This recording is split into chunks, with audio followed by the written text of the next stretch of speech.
Thanks for coming back, brother. What's that?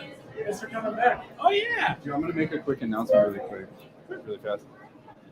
Hello, Mercury Cafe. Hello, everyone. I'm so happy to see you all. We've got a little bit of time and a great show for everybody. I just want to let everybody know of a feature here at the Merc today. We're here raising money for the Mercury Cafe to make sure this place stays alive because we love it. One of the things that we're doing today is we've got the Stained mobile bookstore, which is right over there. It's that beautiful repurposed chicken coop, which is lovely and special. And it's got all these books that are worth reading. And all 100% of the proceeds, if you buy a book, go to the Mercury Cafe. So if you're interested in coming home with something to read, please stop by the mobile bookstore and we'll be happy to answer any questions. Got like 20 minutes here before we get started today, so it might be a nice time to check that stuff out. So we'll talk to you soon. Enjoy. See you soon.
How's it going out there? Good. That was so sad. That's okay. We'll get better. Yes. Nice. Lovely. Lovely.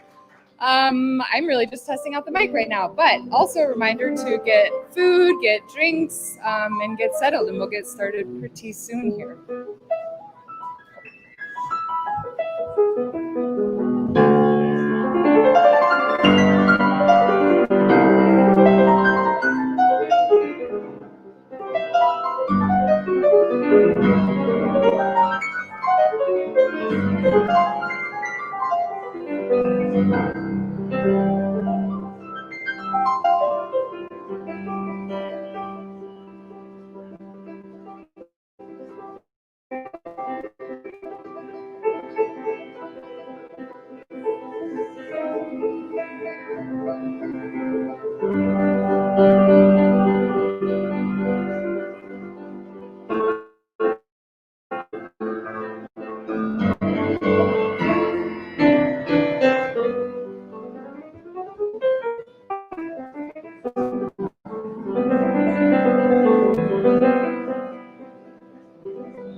Hi, everybody. We're going to be getting started in 3 to 5 minutes or so. So just hang there with us.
Actually on the wrong page. Hello. Ooh.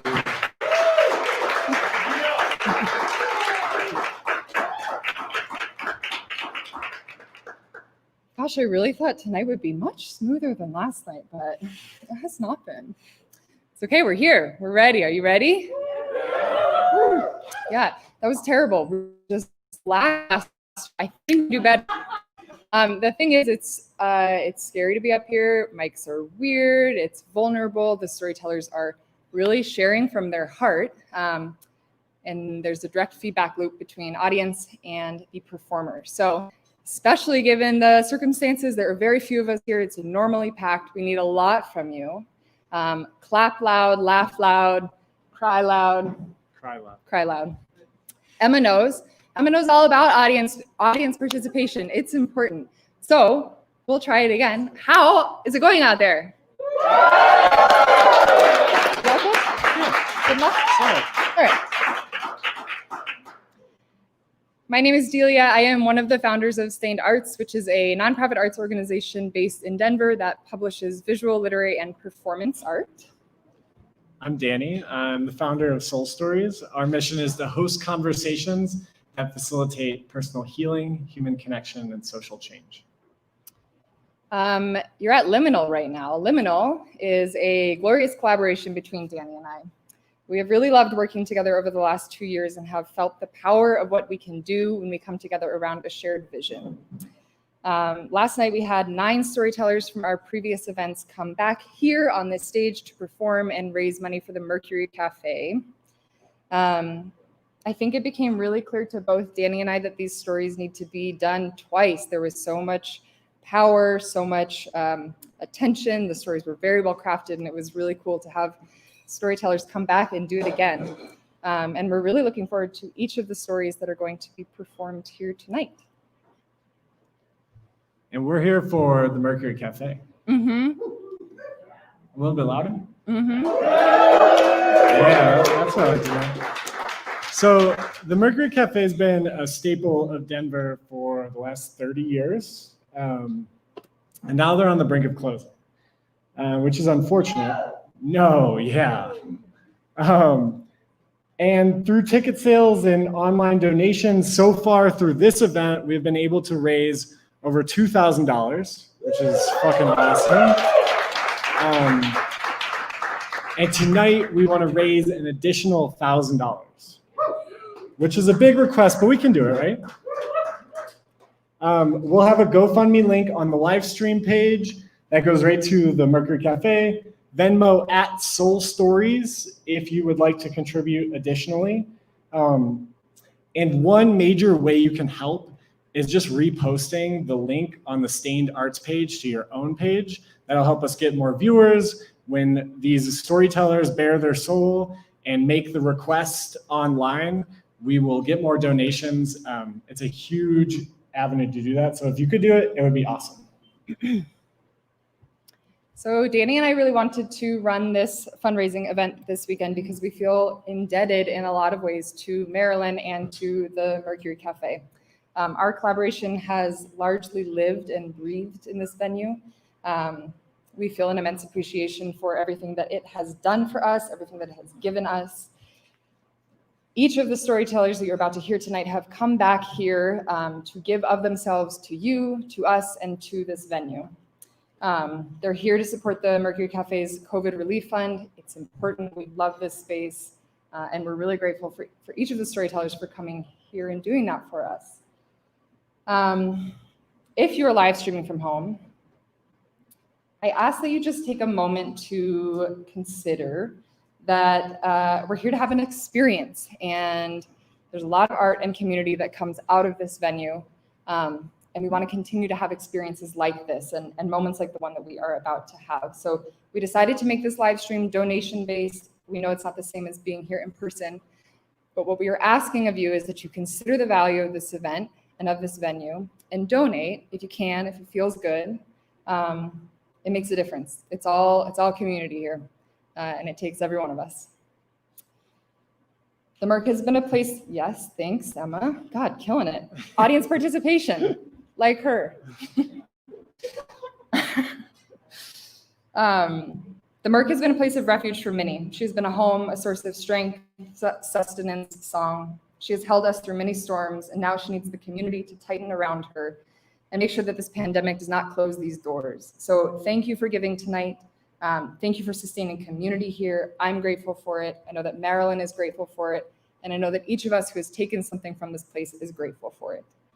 I'm going to get off this stage now. I'll be back in the live stream and popping up here every now and then, and I'm going to leave you in the very caring hands of Danny.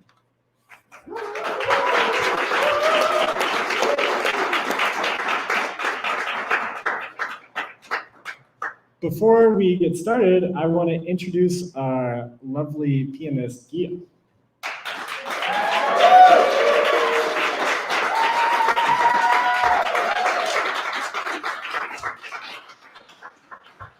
Gia was here last night and did an incredible job of holding the space with his piano. He's volunteering his hours.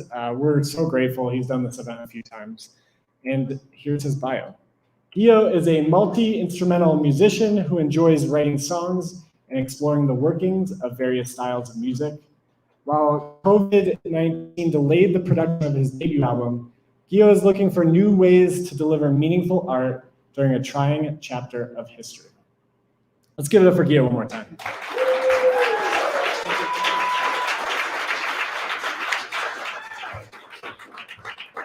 Okay, so the format tonight, we'll have 5 storytellers, a 5-minute fake intermission. You'll see what that is when we get there. Followed by 4 storytellers to finish us up. Can I please have our first storyteller to the stage, Aries Reyes?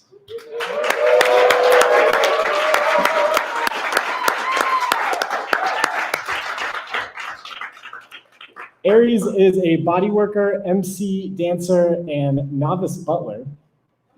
Their passions, is correct. Their main passions are outdoor nonsense, nerdy podcasts, and making hard eye contact with bags of tortilla chips.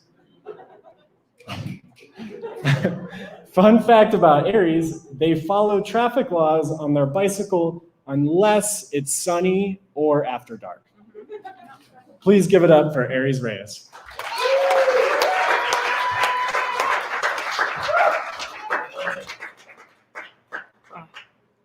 Danny, can I ask you a question?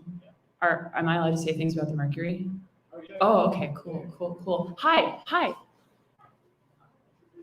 So this is the longest I haven't been to the Mercury in a very long time. My story is about home and community and what it feels like to have that and to not have that. And I can't think of a more fitting place than to be here in this space.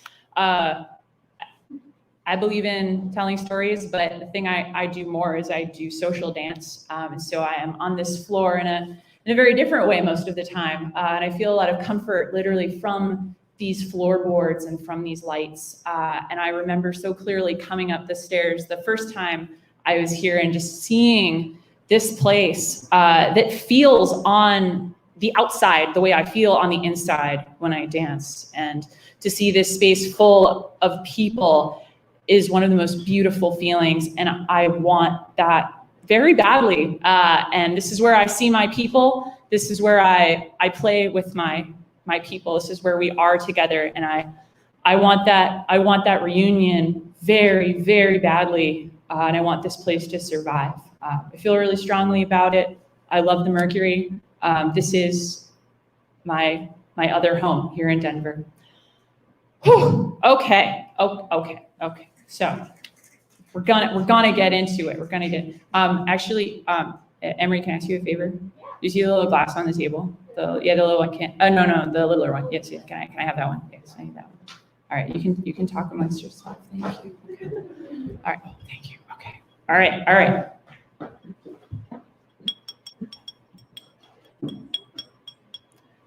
Friends and neighbors, strangers and lovers. Dearly queerly beloved, it is my absolute terrible pleasure to welcome you to our last party here at the Keep. It's a sad occasion, but I believe it behooves us all the more to celebrate our fleeting moments together. So may I be the first to offer a toast to 8 years. Thank you. To 8 years of group house living, to tender moments at epic parties, and to finding the friends who become your family. To the Keep. Thank you. That was what I wanted. I wanted to throw the greatest party we had ever had. I wanted an elephant love medley of every ridiculous shenanigan we had ever done before. I wanted lap dance competitions, sea shanties, definitely dancing until sunrise, and an enormity of sentimental, meaningful toasts. But the thing I wanted most was to see all of my friends reunited, even my friends who couldn't stand to be in the same room at all of the past residents of the Keep in one place together. I wanted that party because I couldn't see the future after the party. The Keep had been a thriving group house for 8 years. We had marvelous parties, but the thing that felt so meaningful were the relationships that we had together. We were best friends, partners, companions, coworkers. We shared everything that people could share. And when we threw our little parties, we invited other people to join our weird, incestuous family, and they did. But like all decadent empires, the Keep was in decline, structurally and interpersonally. Structurally, the Keep was a row house, so it shared a wall with another home. That home was blighted and abandoned, and the developers who had purchased that home were wildly incompetent. So they would start construction demolition at 7:30 in the morning for about an hour and a half, which is a very unfortunate way to wake up. And they would cut into that building and also our home, and also the wall that separated our two homes, which is known as the party wall. I'll have you, cool fact. And through that wall, there became this large open wound, a kind of wound that let in all sorts of badness. So green and black molds would blossom across our ceilings. Rats came in and started crawling across Zoe while she was sleeping. A raccoon, who we named Pete, took up residence and would not leave. And outside of our house, the neighborhood open-air heroin market was ramping up for summer sales. And we lived in Washington, D.C. We lived 3 miles north of the White House. You can't ignore the news about what's happening in Washington when you live in Washington. The city grew sadder every day. And inside, we were fighting. A schism had cut through the current residents of the Keep and the former residents of the Keep. A schism very, very vast. And as much as I tried to straddle that, it felt like this whole island of the person I used to be and the people who I used to love were drifting farther and farther away from me.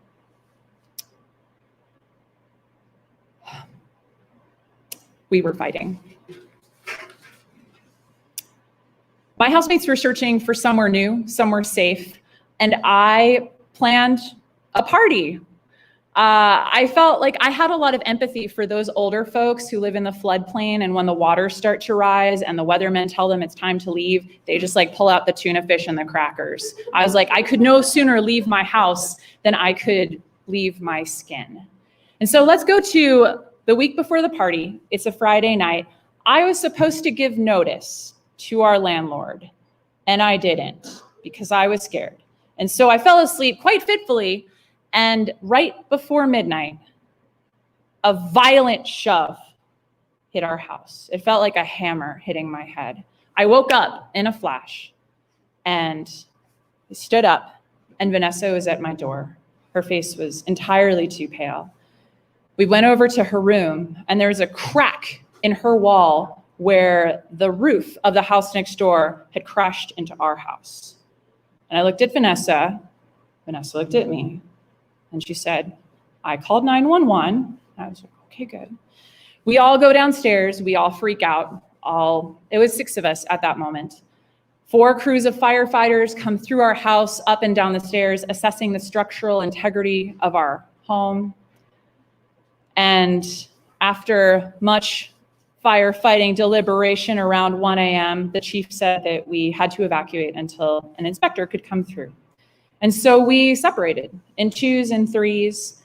And to me, that was the more shocking part of it, to be separated, to be without my pack in our moment of crisis.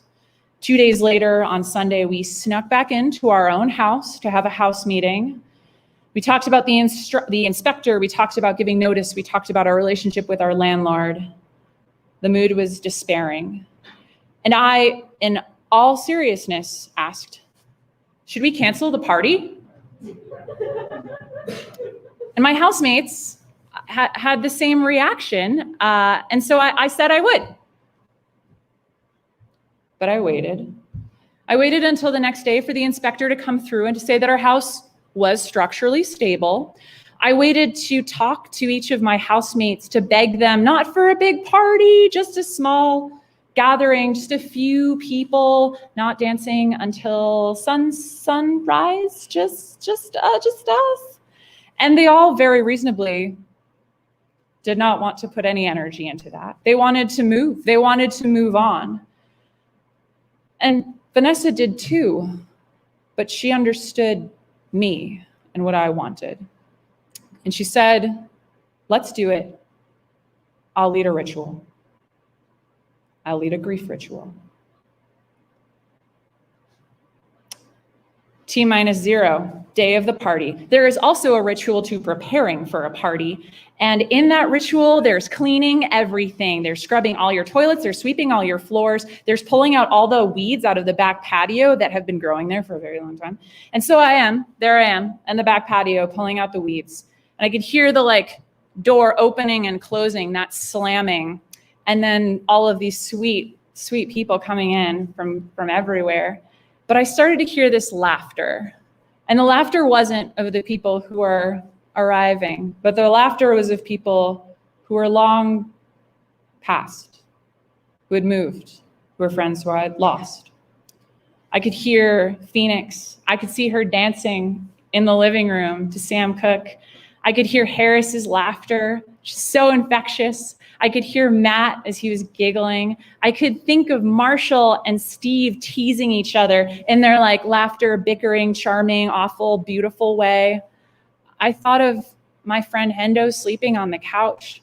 I thought of all these things, and I started to cry, but it wasn't like crying. It was just this like these big wet bulbs like falling down my face continuously. And I just had these little bits of weeds in my hand. And I couldn't face anyone. I couldn't talk. I couldn't move, but I had to move. And so I rushed past the door where all of my friends were coming in. I ran up the stairs, which were mostly structurally sound.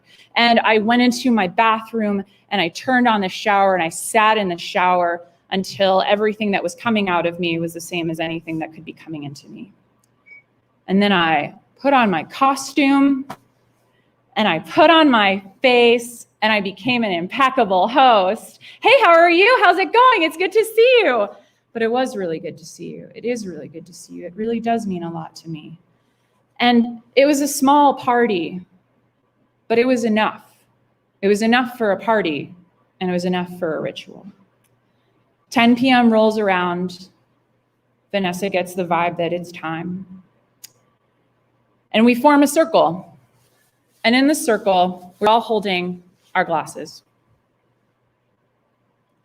And Vanessa is holding a jug of water that she has blessed. And she pours the water, both very, very meticulously, and then a little bit more, so that the water is spewing out the sides of the glasses of the people to her right and left. And she directs us to take the water as it is passed to us and pass it to the person next, and the person next, and the person next. So this water is pouring and flowing and moving between all of us, spilling on the floor and spilling on our hands and spilling on ourselves. And as we feel moved to speak of the house we were in, to speak of the keep. And it started, the little dribbles of bits. A friend spoke of finding friends here. A couple described their courtship. People said really deep, caring things that I hadn't expected to hear, that I hadn't expected to know. Vanessa spoke of finding home here. John spoke of being welcomed back here after leaving. And towards the end, I spoke.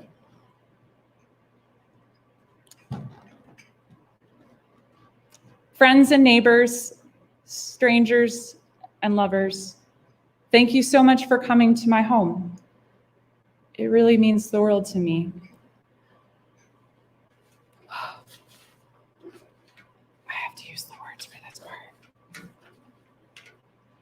For the last 8 years, I have been the luckiest person in the whole world because I have come home to my closest friends. For these years, I have secretly been a monarch, a person immeasurably wealthy. There is nothing the outside world could do to hurt me because I came back to this home, because this home protected me, because these people loved me, because all of you came home to me. Thank you for joining me. Thank you for being my home. The party ended shortly after that. We all talk so much about building community. It is very hard to talk about losing community. But I believe you never lose the home that you make with people, no matter what happens to your house. Once you have been found by others, once you have built a home with others, that is always your home, and you will always be kept. Thank you.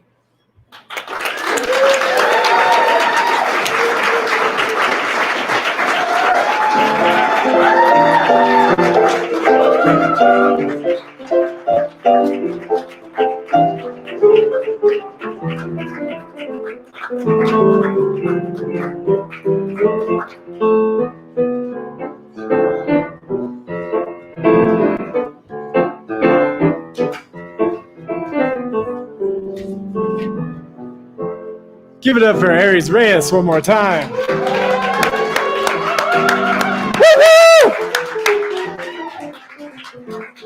Hello. Is this working? Can you? Yeah. Okay, great. I heard some people snapping during Aries' story. Feel free to bring that energy. Feel free to give some claps and snaps and hoots and hollers during the story. More energy, the better, as Delia said. And now I would like to welcome our second storyteller to the stage, Bryce Mayuro.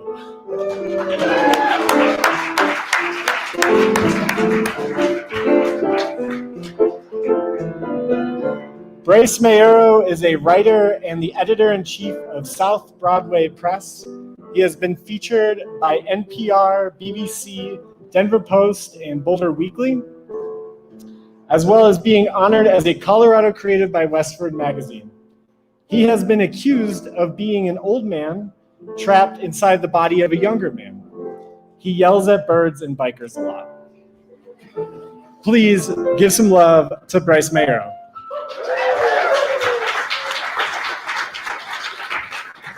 All justified, the birds and the bikers.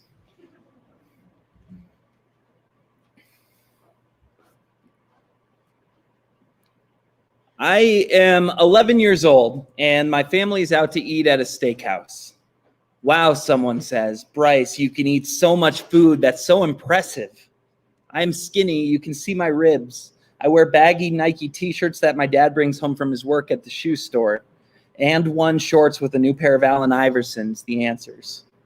My dad and I play basketball on the weekends. We bring a boombox to the basketball courts outside of the church down the street and listen to jock jams. My dad tells me I played basketball in high school. I was shorter than the other guys, but I always hustled. I miss a shot in a game of horse and go to run after the ball. Good hustle, my dad says to me every time. Good hustle, good hustle. I get a lot of attention from the girls in school, but I am incredibly shy. When their friends tell me their other friends have crushes on me, I freeze up. I don't say anything back. I've always either been way too silent or way too loud. Maybe that's why I found my way to poetry. Sometimes it feels like an exercise in determining when to speak and when to listen. My mom helps me get ready for school. You're so handsome and smart, she says to me. You're going to find yourself a good girl one day. Throughout elementary school, I was a straight A student. I had the privilege of my mom being home with me, walking me through assignments, helping me make a baking soda volcano, or to design a cool Valentine's Day card box. I was cheered on for so much of my younger life. The oldest grandson on my mom's side. Bryce is such a great older brother. He'll make a great father someday. Bryce is so good with his cousins. He's so smart. I'm sitting in the back of a high school classroom, fumbling to get my papers into my backpack at the end of the class. Somehow, always the last kid out of the classroom. Bryce, says Mr. Muldrow, you're so smart. You participate in class and you understand the content, but you don't do your homework. You have so much potential. I can still hear the voice in my head on repeat. You have so much potential. I am made of potential. It's a hard balance to breathe in the oxygen of what you can be, but not be strangled by what you are not. I am lying in what is almost a fetal position in a study lounge at Metro State University. I'm sick with depression, half asleep, tucked into something of a coma in my headphones. Elsewhere in the school, there's an empty desk set aside for me with so much potential. A professor calls my name in philosophy class, but I'm not there to hear it. I am not speaking. I am not listening. The campus is cold in the fall. Some days I don't even make it to campus. Some days I lean back the driver's seat in my car, stationed at the Englewood Light Rail Station, and I sleep. I just sleep and I sleep. Late nights spent hanging out with my high school friends. They were the past I was holding on to. It was so much easier to be the class clown of the theater department than to be a faceless body tucked into one of hundreds of classrooms at a community college. I start to gain weight. My body does not react the same way it did in high school to the terrible food I am putting into it. Years of encouragement to eat as much as I can have me in a relationship of food, of comfort. I derive a sense of power from eating food. This is something I can control. When I'm hungry, there's a sense of not having control. I eat quickly, almost desperately, and it seems the more insecure I become, failing out of college, gaining weight, generally taking terrible care of myself, the more I spiral downward. The thing about writing poetry is it is always there for me. It is consistent. I can do it pretty much anywhere. It requires almost no resources outside of myself, and I am able to be outside of the moment when I do it. I'm able to step outside of my body and say to myself, I am being a self-destructive person. I am able to step out of my body and say to myself, I am being controlled by my impulses and anxieties. And I am allowing my fears to control my path. And I'm able to say, I am not just the story of a handsome, intelligent boy who has a girl waiting to find him. I'm so much more than any of this. This is revealed by the poetry, by this continuing exercise in viewing myself outside of myself, this meditation, this room to breathe. For years, I attend open mics and poetry events, and I am able to pull back the curtains on this society. I hear the voices proclaiming over and again a strong sense of personal truth. I hear anti-capitalist poets push back on working to survive. I hear queer poets challenge the notion of gender roles, opening doorways for anyone to be whoever they wish to be. I hear feminist poets find empowerment without detriment to others. One by one, for years, I watch how these poets' words and actions dismantle a society that perpetuates ideologies that do not serve the people who reside within it. Poetry saves my life time and time again. I was not put on this planet to work a normal 9-to-5 job, to climb the corporate ladder, to be handsome by societal definition of handsome, to exhaust myself in the expectations that someone else set for me. I am so much more than all of this. I'm here to say to you that for the first time since I was a child, that I love my body. That when I look in the mirror, I see how in the struggle to lift myself up, my shoulders have grown so strong. That my large hands were not born to control anything, but to nurture, large enough to bring in a community, to grace a lover's back after a long day of fighting back against this machine. I'm not trying to rid myself of my belly. I wish to be full of the right things. I wish to be warm. I am told time and time again how good of hugs I give, and this is what I want to be. This is who I am. I spent years learning how to hold myself, and I am fucking good at it. I love my facial hair. I love the way my mustache refuses to connect with my beard, like the Chicano in me is still figuring out how to coexist with the European. There is a sadness to know that there are unknown stories that race through my blood, but there is elation that blood still races through my arms to the tip of my fingers to write new stories in thicker ink. My calves are as thick as tree trunks. And every day when I run into spaces I've yet to be in, I hear the echo of my father's voice in my footsteps saying, good hustle, good hustle. Do you hear me? I am as unafraid to listen as I am to speak. I'm learning to breathe in deeply, so I'm as prepared to shout as I am to sing. Maybe the most important thing is that I have learned how to feed myself. I am adamantly dedicated to self-discovery and adamantly opposed to self-destruction. Maybe I'm not as smart as I've been led to believe I am. Perhaps all that blood that would have been rushing to my head has headed to my heart. It makes sense to me that in times of war, we listen for the drums. That seems to be where our fight is. Working in a cardiology clinic, it was apparent to me that nothing in the body is as affected by what you feed it as the heart. We need to eat to live. We need to grow strong. We need to continue to have the conversation of who we want to be rather than who we are expected to be. But maybe I am just projecting. Thank you.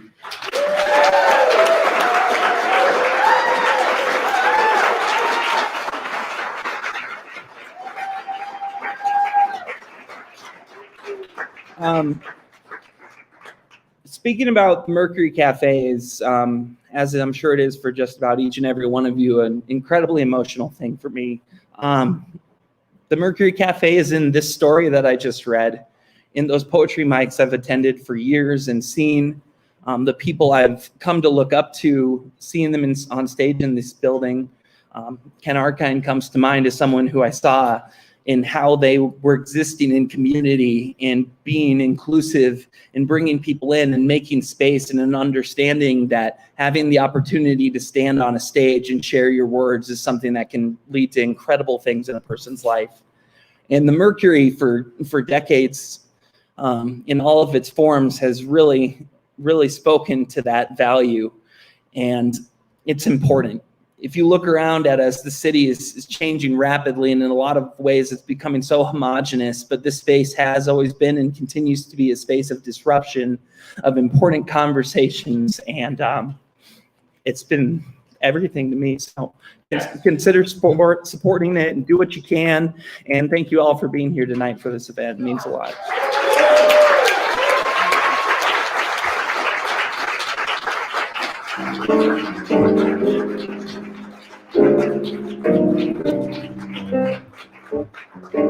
That was really beautiful, Bryce. Thank you. Give it up for Bryce one more time.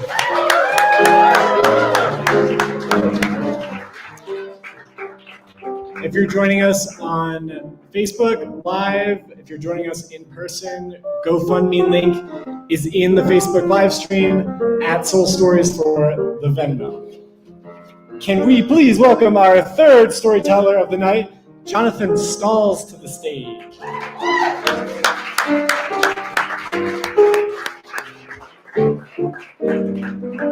Jonathan is a multidisciplinary LGBTQIA+ artist who spends many of his days moving solo and with others on foot. He takes naps under trees, and when excited, he tends to grunt, groan, and shout. Yeah. He founded Walk to Connect, amazing organization, in 2012, and is currently developing and working within 2 creative projects, Intrinsic Paths and Pedestrian Dignity. Please check those organizations out. They're doing really beautiful work. And please give all your love to Jonathan Stalls.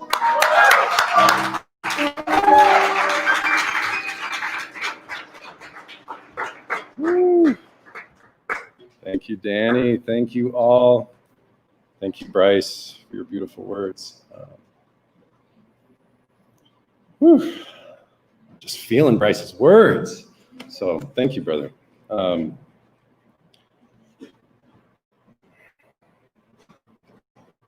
take a deep breath. Let's just take a deep breath all the way in.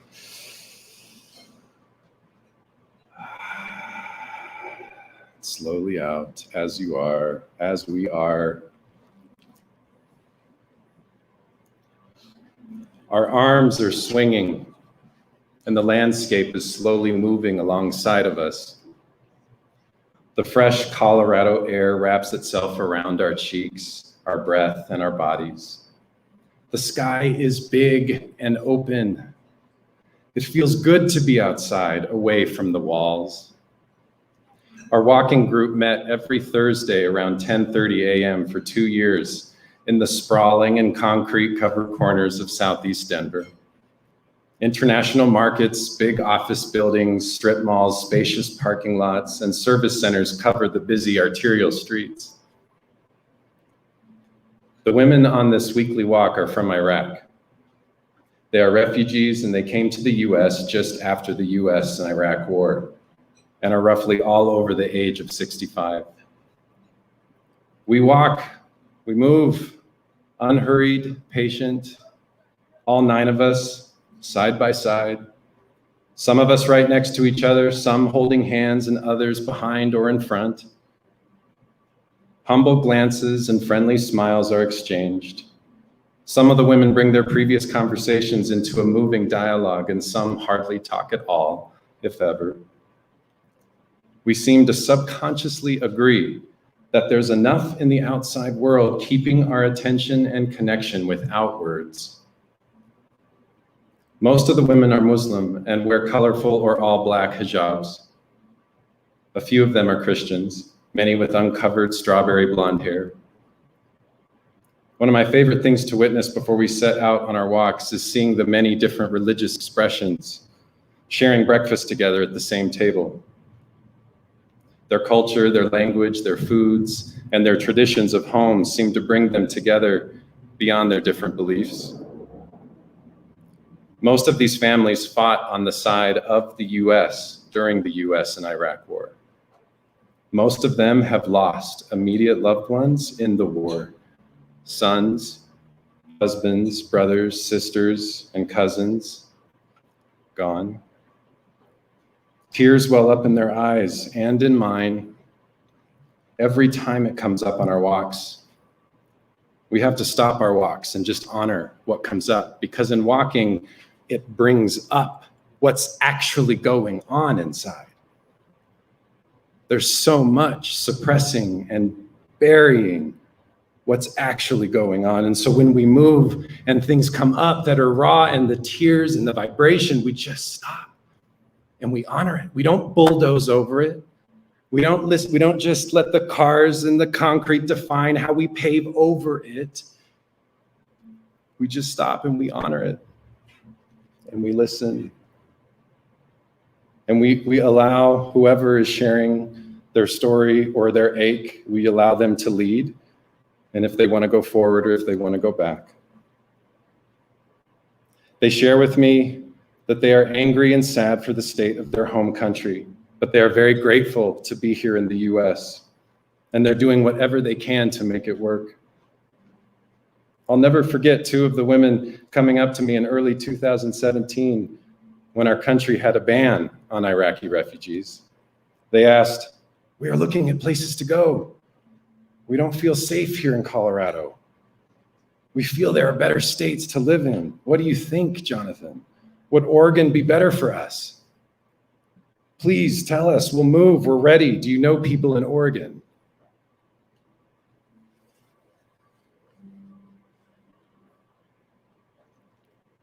I had no answers for them. What do you say? I was sad, angry, and humbled by their words and their struggle to trust. I so badly wished there were simply more people in our community, in our country, in our city living in relationship, in proximity with them and their beautiful families to affirm that they're welcome here, right where they are. We're still moving, we're still walking. Without words, we are still listening and connecting to one another. Most of the time, I am silent. I can't speak Arabic, and you can only say, "How are you? What is new?" so many times. When the answer is met with a humble smile and a squint, like, "Yeah, okay, you said that already." That said, we connect around everything else. I pick up sticks, point out plants, encourage stretch motions, offer up dance shuffles, and more. We laugh and we move. Nature in one another's company feels good, and it's always enough. After having guided so many group walking and rolling experiences, I have utmost trust for what takes place when the body starts to move the way that it's made to. The fluids, the cells, the neurons, and so much more are given permission to lead and to live. I always show up with a wooden walking stick. The women always ask me why I have it. "You're young," they say. "Why do you have this?" "To protect us from the dogs." They laugh and continue. They want to touch it and try it. They always find it to be an entertaining part of our journey together. Every time I get asked the same questions. In fact, as my hair grows longer past my shoulders, I'm now getting welcomed as Thor and Jesus by the women and the men. Every time I walk in the door, they no longer know my name. I am one or the other. I feel blessed in that strange way to be a frequent target for a good late morning joke. The streets we walk are full of parking lots, wide roads, and tiny or non-existent sidewalks pushing us into traffic. It's no mystery why so many people give in to being sedentary and inside. We are all waiting and huddling at the fragile pedestrian island facing a high traffic intersection awaiting our great crossing to the Cherry Creek. For all the years they've been only a 10 to 15 minute walk to the Cherry Creek, they'd never been there. The cars rush past us 6 lanes deep in all directions. I often see the women lock elbows in the pedestrian island. This is on Havana Street, if you know Havana Street. We cross the street. I find myself doing a quick blessing every time we make it safely. It's frightening, but the rewards are worth it. We continue moving. The glow of the sun and the grasses is calming. No matter the season, ducks and geese float along the creek, and the sound of the rushing water begins to compete with that of traffic and noise and speed and separation.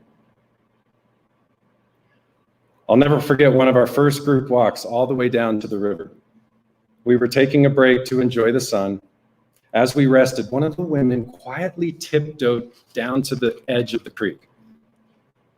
She had a small paper cup with her. She's barely making it.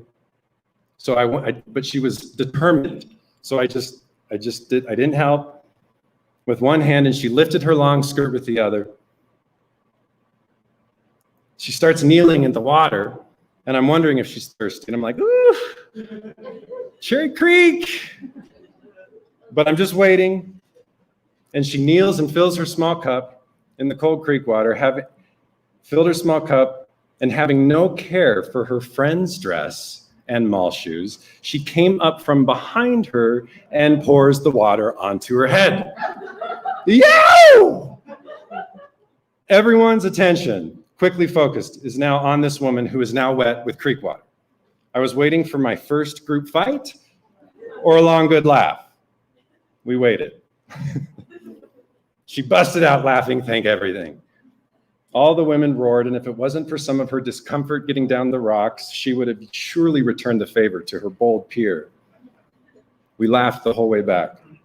The playfulness was magic. As the walks come to a close, words of gratitude in English and in Arabic move between us. The women smile and are grateful to rest, and they look forward to it every week.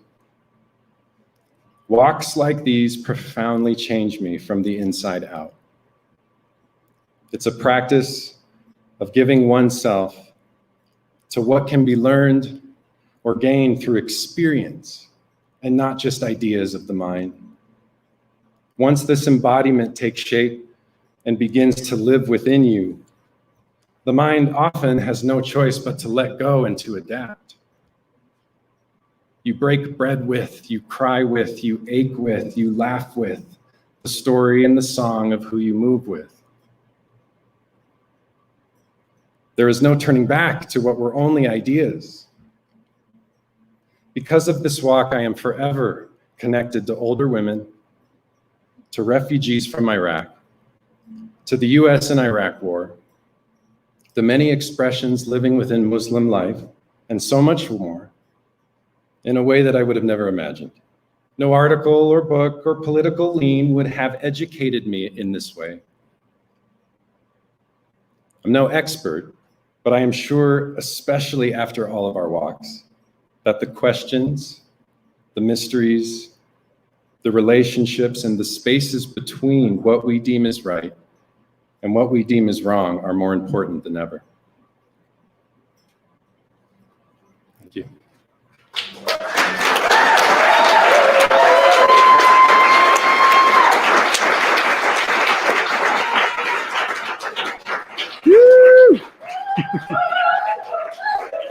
My mouth is dry. So I just want to share a quick blessing to the Mercury Cafe, a quick story. My father, so in the 90s, just across the street practically, was the founder of The Spot. How many of you know The Spot or knew of The Spot or went to The Spot? Anybody in here? Okay, right on. This was an unbelievable space that was open till 3, 4, 5 in the morning. And it was just so much intersection of inner city life, so many young people, so much breakdancing down all these different things going on. And so I would be outside until 2 a.m. flipping burgers all the time for people just out in the world. And always we were in relationship with, moving with, connecting with people going to and from the Merc. And so to have this since the 90s, this rooted, be you, be who you are. I would always notice the uniqueness of the people going in and just all the color of what would come out. And so just this extra like invitation to be a blessing upon something that tells a human story of diversity and color and radiance and radical acceptance, radical as rooted acceptance, radical as the Merc's not going anywhere. So let's not let it go anywhere. Let's keep it, let's hold it, let's root it, let's nourish it. GoFundMe page, share the live video, do what you can. And it's Mercury Cafe Venmo. All right.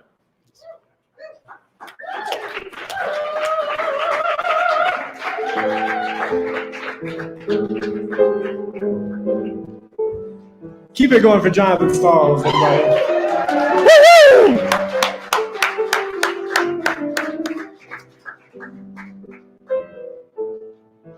All right, let's welcome our next storyteller to the stage, Matt Dongala.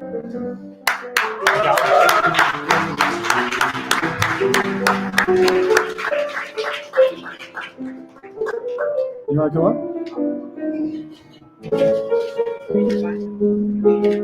Matt is a writer and creative residing in Denver. She's written her first novel, loves creating using various mediums with friends, and drinks like an Irishman from the early 1700s. You can find her dancing, cooking, and pronouncing her name over the phone multiple times to still have it mispronounced. Please give all of your love to Matt.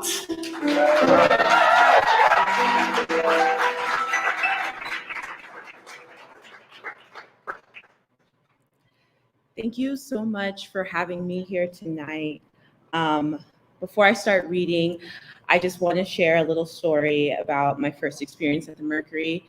I first came here when I was 17. I was invited by a friend in school, and he was attracted by my otherness, which means my weirdness, and thought that this would be the perfect space for me. And he was completely correct. Growing up as an African Oreo in the suburbs, I never really quite fit in, and I never really knew how much of my voice to use. And your voice is always loud enough, and you are always welcome to speak your truth. And that is something that Colorado should never, ever think about getting rid of or letting go. So I welcome every single one of you here in person and online, and thank you for your presence, and thank you for your contribution, and thank you for keeping this space alive for more children who were like me, who were other, to feel welcome. Thank you.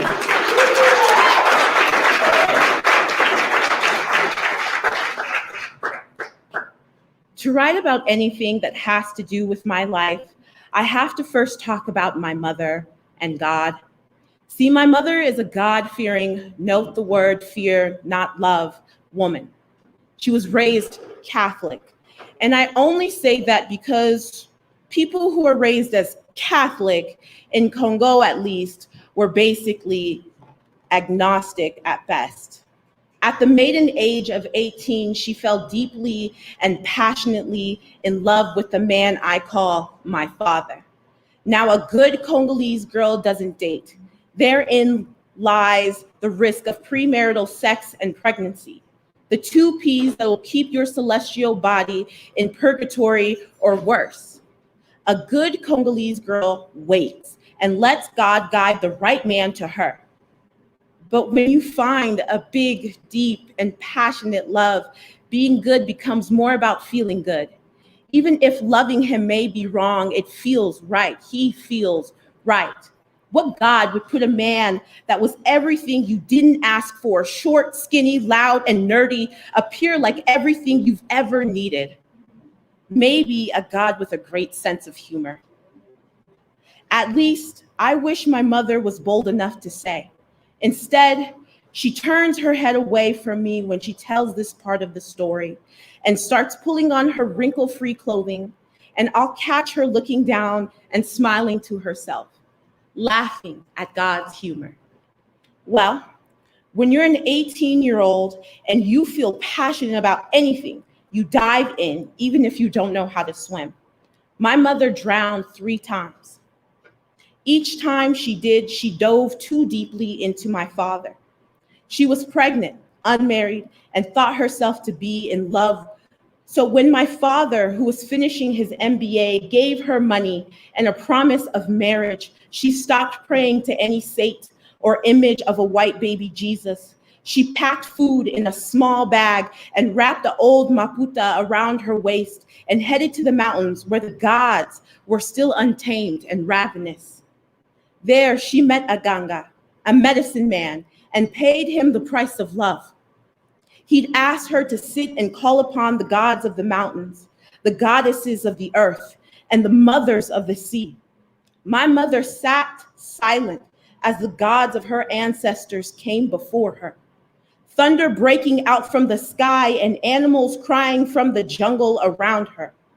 These gods weren't silent. He would cease his incantations and ask her to wash her feet. She would go over to a small, dark basin that had herbs and water mixed together and stare at her reflection. My mother said it was strange because even when she looked down into the waters, she could never see herself. There was only darkness. And it stared right back. After drinking a strange brew, the medicine man made sure she laid down in the forest and let the life pass from her and into the earth. I was 21 when I found out I was pregnant. I was in love, or thought I was, with a boy trying to be a man. I thought myself to be free-thinking, intelligent, and an ambitious woman. I had finished school and always wore condoms and rarely swiped right on Tinder. I was pregnant at 21 and an adult woman by society terms, but in those moments, I felt more like a girl than a woman, more lost than I would care to admit, more my mother than myself. Later, I understood that life is like a map. If you can't read it, you're fucked. So most of us point to random locations or go whatever direction feels right at the time, and when we inevitably get lost or hurt, we blame God. You told me to go this way. Then there's someone or something to blame for when life happens or we screw up. It's easier to say God told me instead of just saying the truth, that I was in over my head, that I couldn't tell if I loved him or if it was the hormones, that I was so scared and I missed my mother. I would stay up at night, touch my small bump, and think to my mother in that forest, how she probably cried thinking about her mother and the mothers who came before her. I thought about how that pain never really leaves you unless you let it. I knew I couldn't keep the pregnancy, and I knew no promise of marriage or a future would suffice, so I made an appointment and went to a godless place. There was no jungle or witch doctor. Here, only beige furniture and David Bowie playing on the overhead. I wait till it's my turn to be called, trying not to touch my bump anymore and keep my fingers still.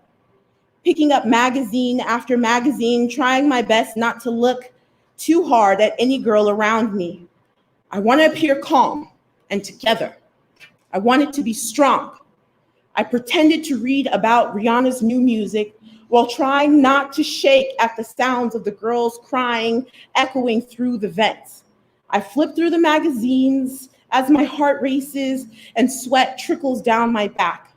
More time goes by and I can feel myself overheating and my mind keeps racing. Was I going to hell for this?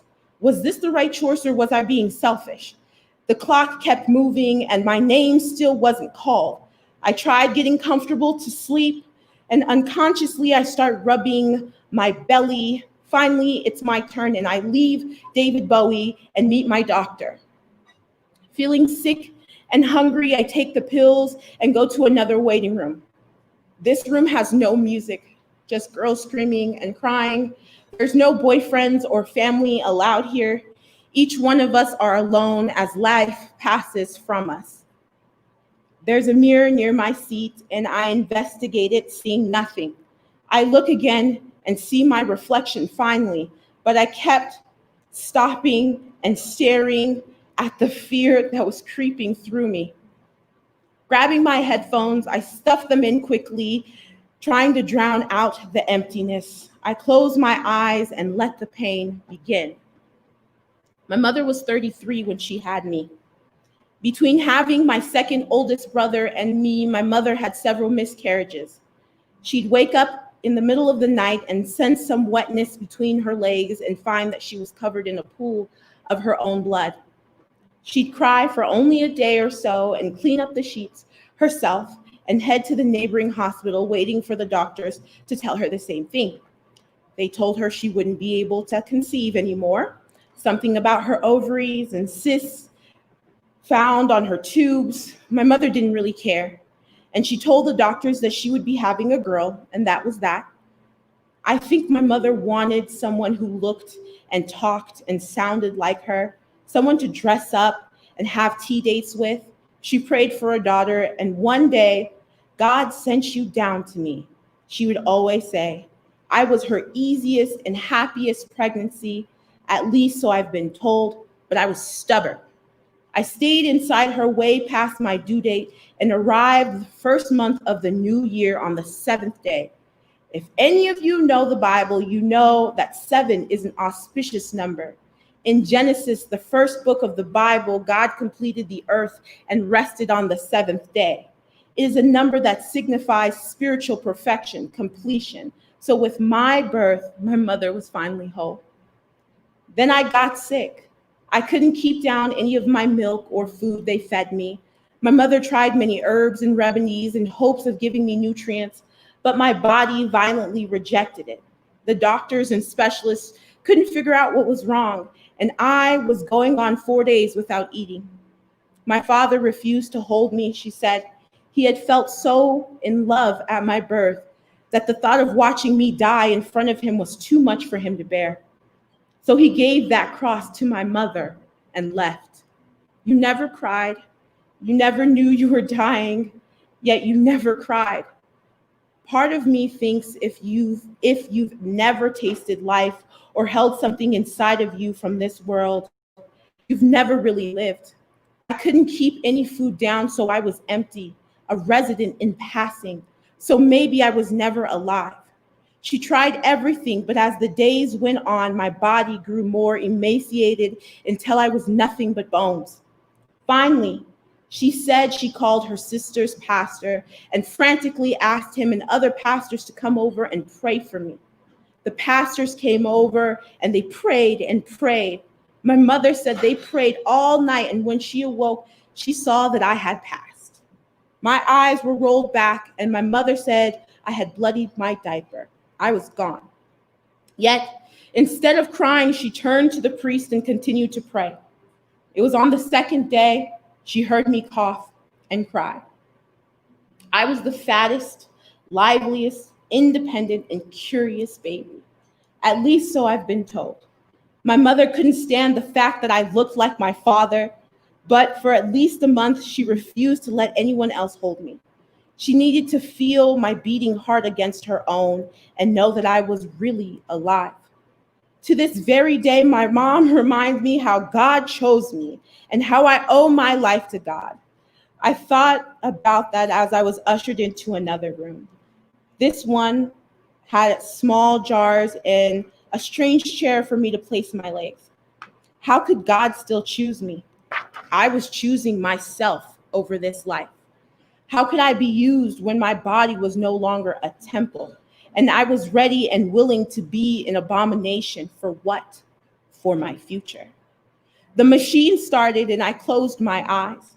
Memories of my mother singing to me throughout my childhood filtered, and I recalled her eyes, the soft browns that looked at mine like I was the best prize this world could ever offer. I thought about the nights she cried, asking to be forgiven for her mistakes, and the mornings she spent cleaning puddle after puddle of blood. I think about how my mother, every time she was told no, chose to say I was hers, that I was going to survive, and that I was going to live. God didn't choose me, she did. With this, I understood that I had to do the same. I had to choose me for my life to mean anything to myself or any God. I had to choose me. My boyfriend at the time pulled up to pick me up.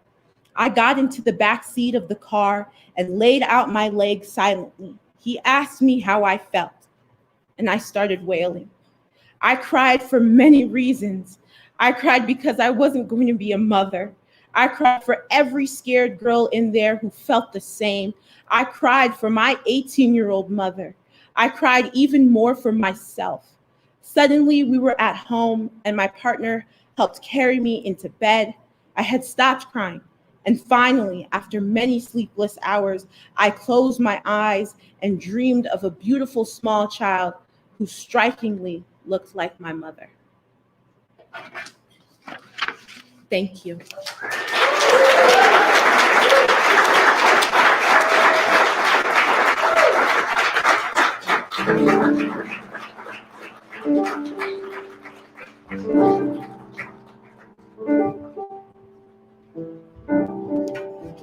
Wow. Give it up for Mott one more time.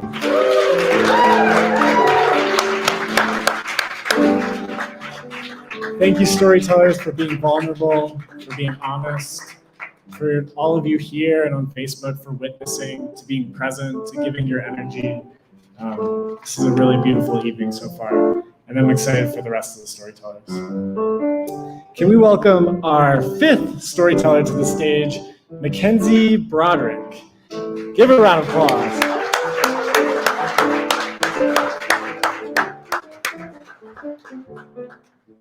Mackenzie Broderick is grateful to be back at the Mercury Cafe.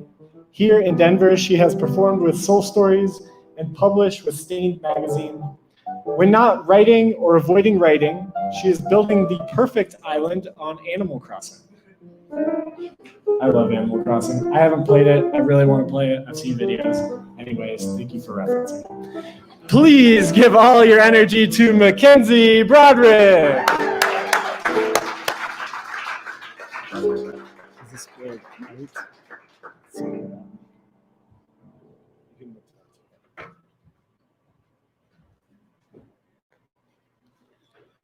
I was a virgin until I was 23 and a half years old.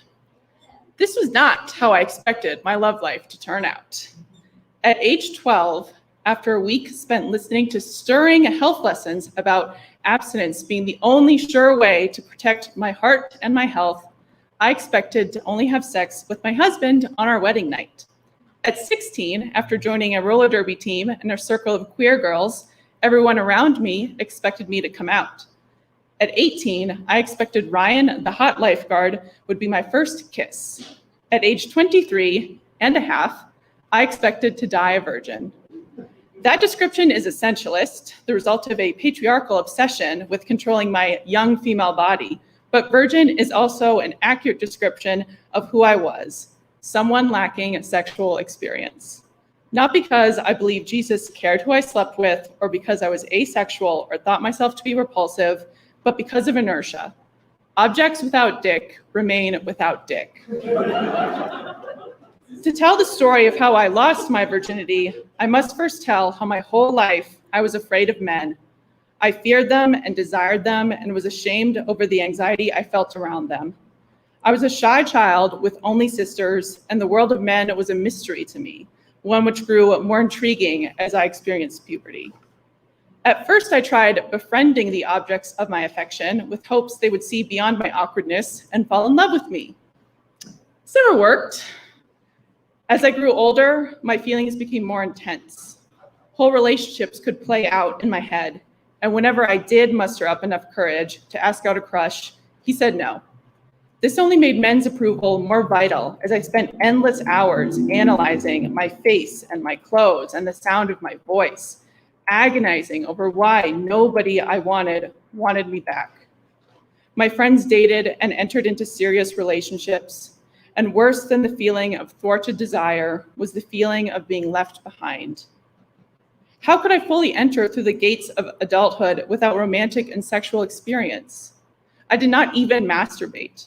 The pleasure of sex for me was akin to the pleasure of being desired, and I lacked that. Although I knew I should be able to give that to myself, I was stubborn. I wanted it from a man who wanted me. Even when I finally started dating as an adult, my inexperience became like the third presence on every date, every kiss, everything. Going out with various guys, the gym rat, the ski bum, the grad student, was not only about exploring if we were compatible or not, but also about if this was the person I could finally have sex with. Did he only want my body? What if realizing it was my first time put too much pressure on him? What was wrong with me that I was still a virgin? I told myself I wanted sex with someone I trusted, that security was the feeling which mattered most. But I was 23 and a half when it happened. Now I can admit what I could not then, how what I really wanted was sex with someone who loved me. The night I met the man I fell in love with, he asked me to dance. Hand in hand, our bodies seemed to understand one another's. With him, my interior monologue quieted, leaving just the two of us. I was inexperienced, but I knew he was a man I could trust. 2 weeks later, he told me he was still married. The day before I learned that, I'd given him my first blowjob. I shouldn't have let you do that last night. I felt horrible after. He told me this while we were at the Cherry Creek Reservoir, and I was wearing coral pink shorts over a one-piece bathing suit with 2 words written across the chest. Beach, please. Beach, please. Sweat gathered under my breast to create an underline beneath the words. Beach, please.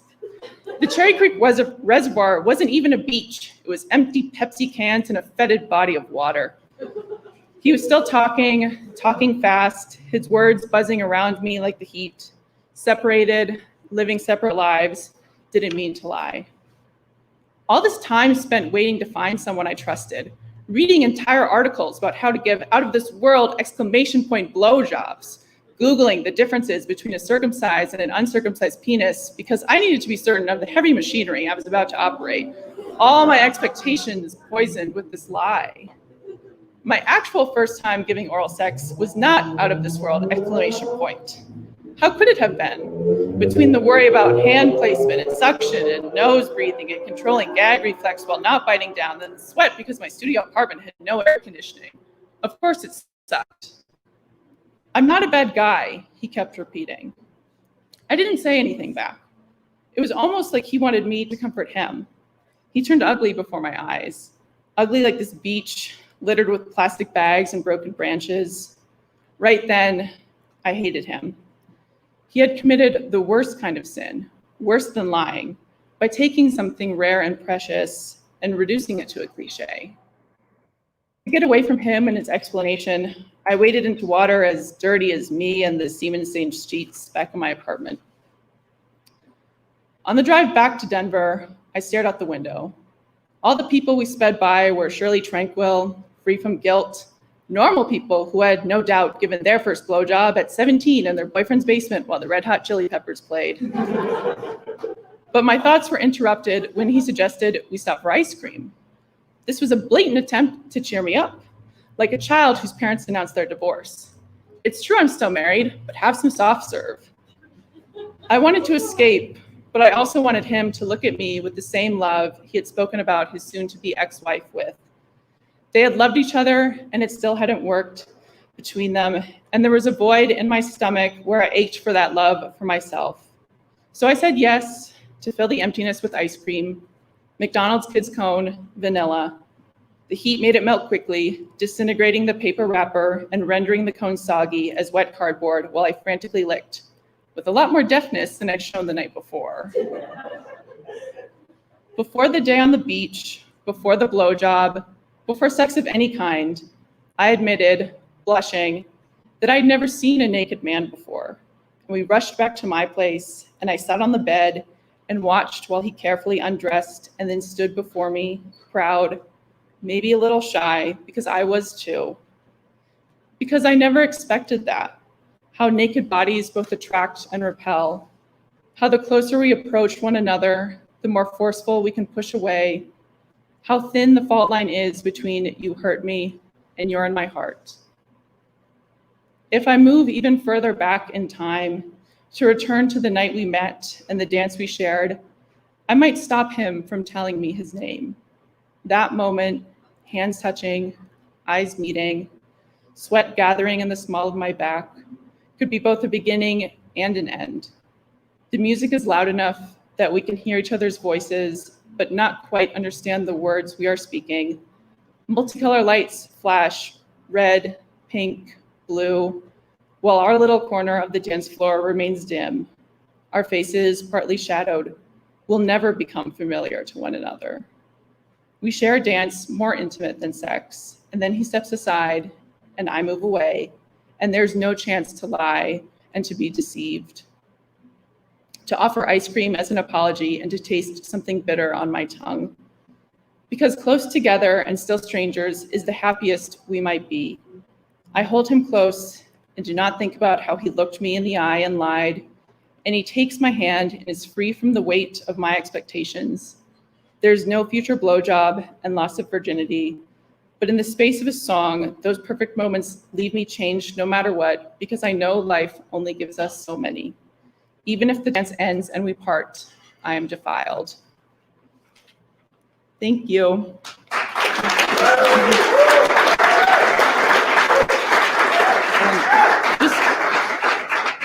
Thank you also for tuning in, and for everyone here and everyone watching. Please, please consider supporting the Mercury Cafe.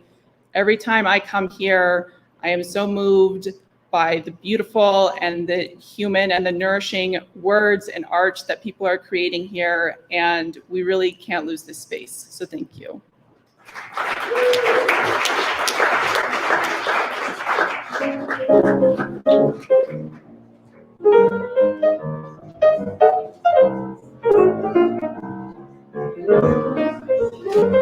Give it up again for Mackenzie.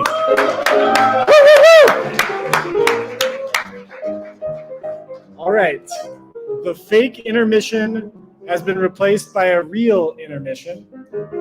So you won't get to know what the fake one looks like. You can watch our live stream last night to know what it looks like. So we're gonna have 5 minutes, get a drink, go to the bathroom, come back, buy a book from the Stained Bookstore. If you're on Facebook Live, donate to the GoFundMe in the links. Venmo at Soul Stories. We love you, and we will be back soon.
Wow, you guys all seem very blurry all of a sudden.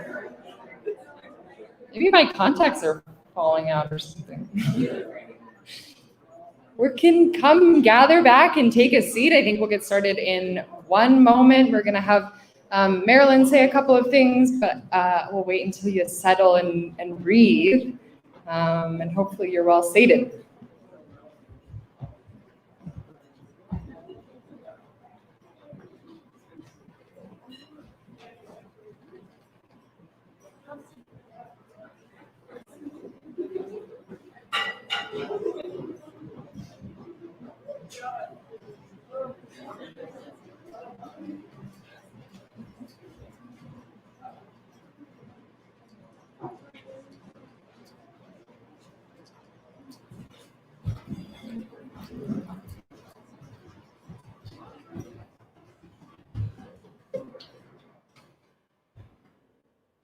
All right, everybody, give a huge, huge round of applause for the reason we are all here tonight, Marilyn.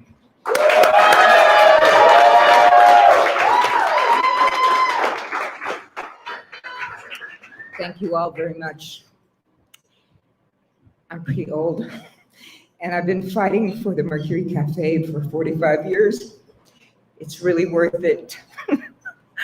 And with all this community support, I want you to know that I feel really strong and up to the challenge. And with all of you, all of us, we are so strong. Thank you.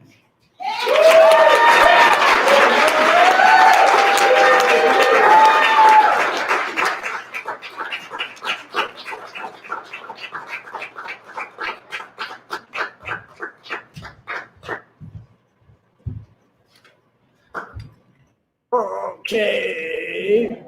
Great. That was the sword and the stone. Please give it up for Marilyn again. We're so lucky that she's here, she's supporting, and that she was willing to speak. Okay, team, are you ready? We have 4 more storytellers. I know it's Sunday night. I know you might have jobs or might not. You might have to wake up early in the morning. We might go a little bit over. You are welcome to leave whenever you need, but I promise you these last 4 stories are worth it. If you could hang with us, if you could support them, I would love that. So with that, please welcome our next storyteller tonight to the stage, Ben Renner.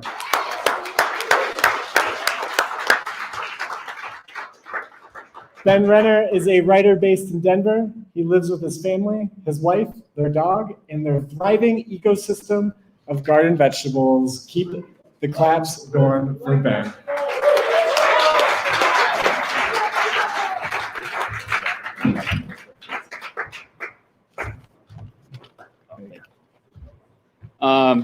So I just have a few words about Mercury before I begin, if that's okay. So I don't read my work aloud a lot.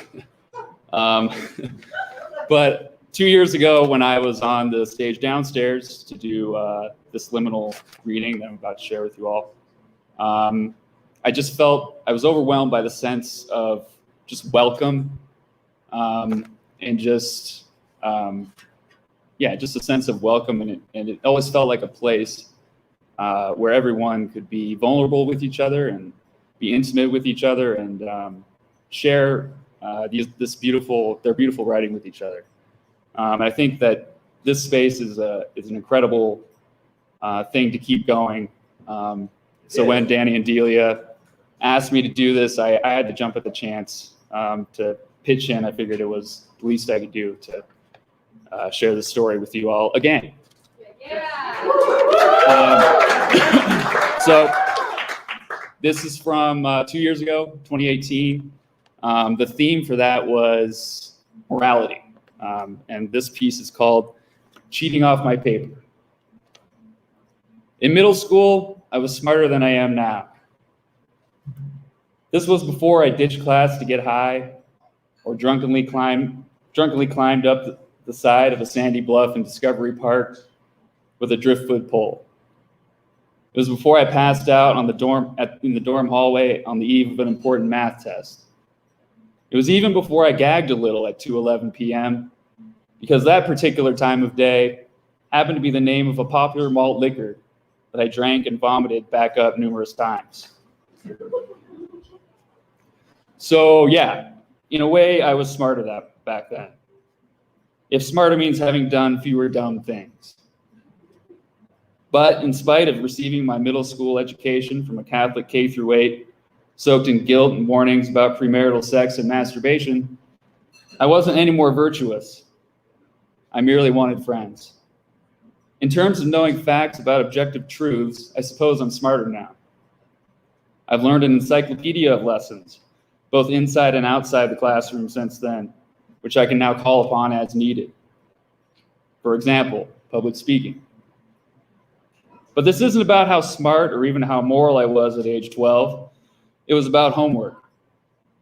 Middle school was probably the peak of my completing homework assignments abilities.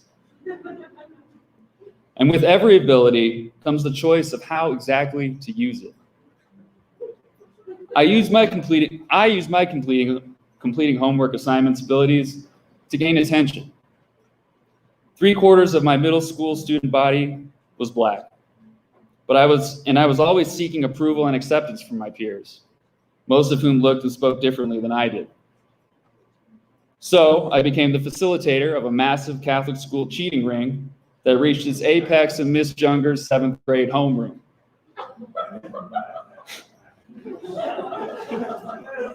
And I, like millions of white boys before me, found a way to use my skin tone to my advantage, even though my paleness made me a minority. Now, I wouldn't say I'm a grammar expert, even with my bachelor's degree in creative writing, but I'm pretty fucking good at grammar. The rules came easily to me. I followed the simple procedure when fixing incorrect sentence structures on worksheets. Does it sound right? No. Then make it sound right. An important part of Dr. Martin Luther King Jr.'s struggle for equality were all the people who fought alongside him. Plural and singular disagreement. Wrong. I ate toast, bacon, and eggs. Are you dressing the bacon and eggs? Missing Oxford comma. Wrong. All I had to do, beyond listening silently for words and clauses that screamed wrong, was remember the correct terms for all the parts of the sentence. Subject, predicate, independent clause. Miss Jungers ran a tight ship, but her grammar class was easy, and not just for me.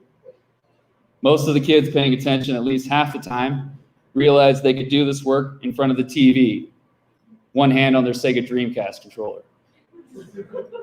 I earned a 116% grade one trimester.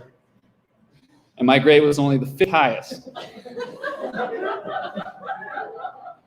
Miss Jungers ran it. Oh, sorry, I just read that. The truly bored and cunning students must have soon found that copying others' answers was a way to eliminate at least some schoolwork from their daily lives, which seemingly consisted of playing violent video games with each other and dropping by each other's houses and attending partially supervised parties with girls. I wanted that life. So before grammar class one morning, I hastily supplied a few answers to a few questions. And for the first time at St. Therese Middle School, I felt like I had a purpose. After a taste of that power, it wasn't long before my perfect or nearly perfect homework assignments routinely circled around the classroom before I turned them in. Once, a classmate of mine, we'll call him Philip, rushed to fill in his worksheet using my answers in the coat closet in the rear of Miss Monroe's literature classroom just before she returned from the bathroom. Maybe Miss Monroe saw me and Philip in the coat closet, backs turned conspicuously. Maybe she didn't. Miss Monroe knew I was smart and probably assumed I didn't cheat. Maybe I disappointed her with my blithe disregard for basic academic scruples. Maybe she understood why I did it. After our close call, Philip rewarded me with a smile. "Good looking out," he said. I was never what you would call popular in grade school. I wasn't ambitious or athletic enough. In the middle of a Catholic youth organization basketball game, when I found myself catching and gripping the smooth leather of an indoor ball, clad in the red and white of the St. Therese Middle School All-Stars, clock running, wide open for a three, I traveled. The refs either missed the call or felt sorry for me. Then I panicked and passed the ball. Maybe I could have perfected my jumper with time, but I never tried. My inconsistent shooting motion and follow-through persist, even now. Unable to impress others with athletic feats and unwilling to approach the more popular kids in class or on the playground, I existed in obscurity. Other kids knew me as smart, but also quiet and incredibly awkward, hard to talk to. In 5th grade, I got my first pair of glasses. I was ashamed of them. The first time I took them out of their case at school, I was full of trepidation, but I couldn't see the board, so I tried to slip them on invisibly while the lights were dimmed for a math problem on the projector. Soon after that first time fumbling with my glasses case, though, I came to realize their power. They gave me an identity. It wasn't a perfect identity, and it wasn't exactly the path to instant popularity and friendships, but it was something I could take with me to middle school. I had a symbol, adding to my mystique as one of the smartest dudes in class. In 6th grade, everyone knew I was smart, partially because they saw a quiet white kid with glasses when they looked at me.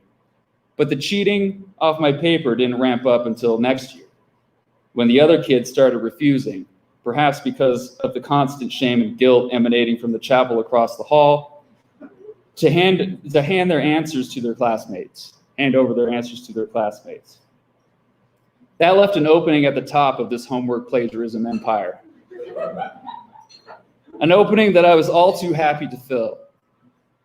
In the end, my need for acceptance outweighed morality, shame, and guilt. Did it work? Like everything else, yes and no. Yes, a few classmates who may not have known my name before paid attention to me. More importantly, if only for a few moments, I materialized for a few of the girls who had barely looked at me before.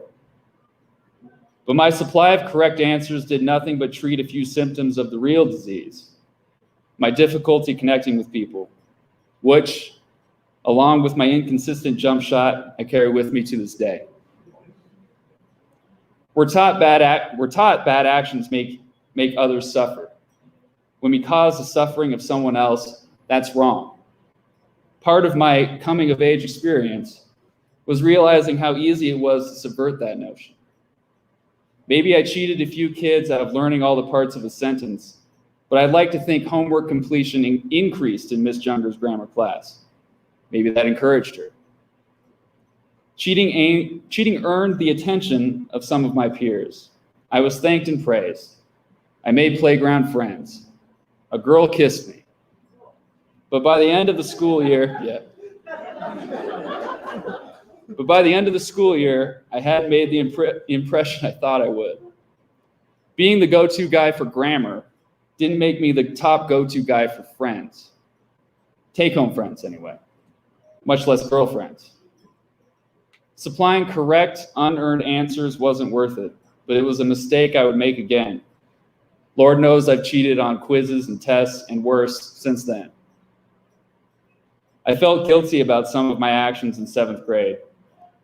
I still cringe myself to sleep when I think about what I said to Anne about Sarah, pseudonyms. But being a grammar homework kingpin never keeps me up at night. Was my brazen disrespect for academia and lack of integrity particularly abhorrent because it was conducted so close to God's house? A priest could have been blessing wine and bread, and we are 150 paces from where I was committing academic fraud. I didn't believe that what I was doing was hurting anyone, merely helping classmates whose acceptance I was seeking one worksheet at a time. Those grammar worksheets didn't seem intended to help anyone learn, so much as fill out forms. I could be wrong. I'm not proud of my actions in 7th grade, but I had my reasons. I developed a defense mechanism for my crippling guilt and low confidence. Pushing moral boundaries then set me on my course for better and for worse. Thank you.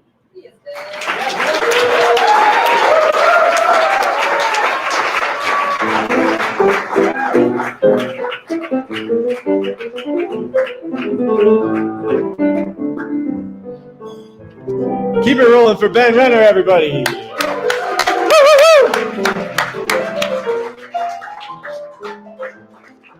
Can we please have our next storyteller to the stage, Joel Hafner.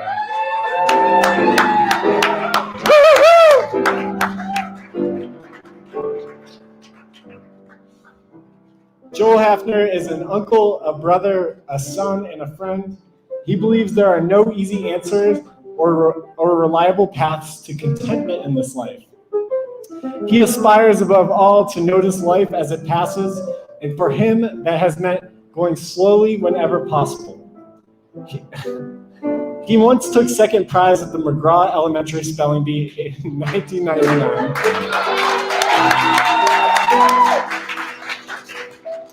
He was named student council president of his middle school in 2002 and fulfilled every one of his campaign promises.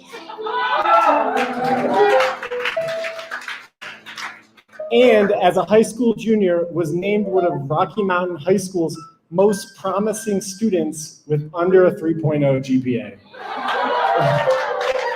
Please welcome me and please help me in welcoming to the stage one of our lankiest performers, Joel Hafner.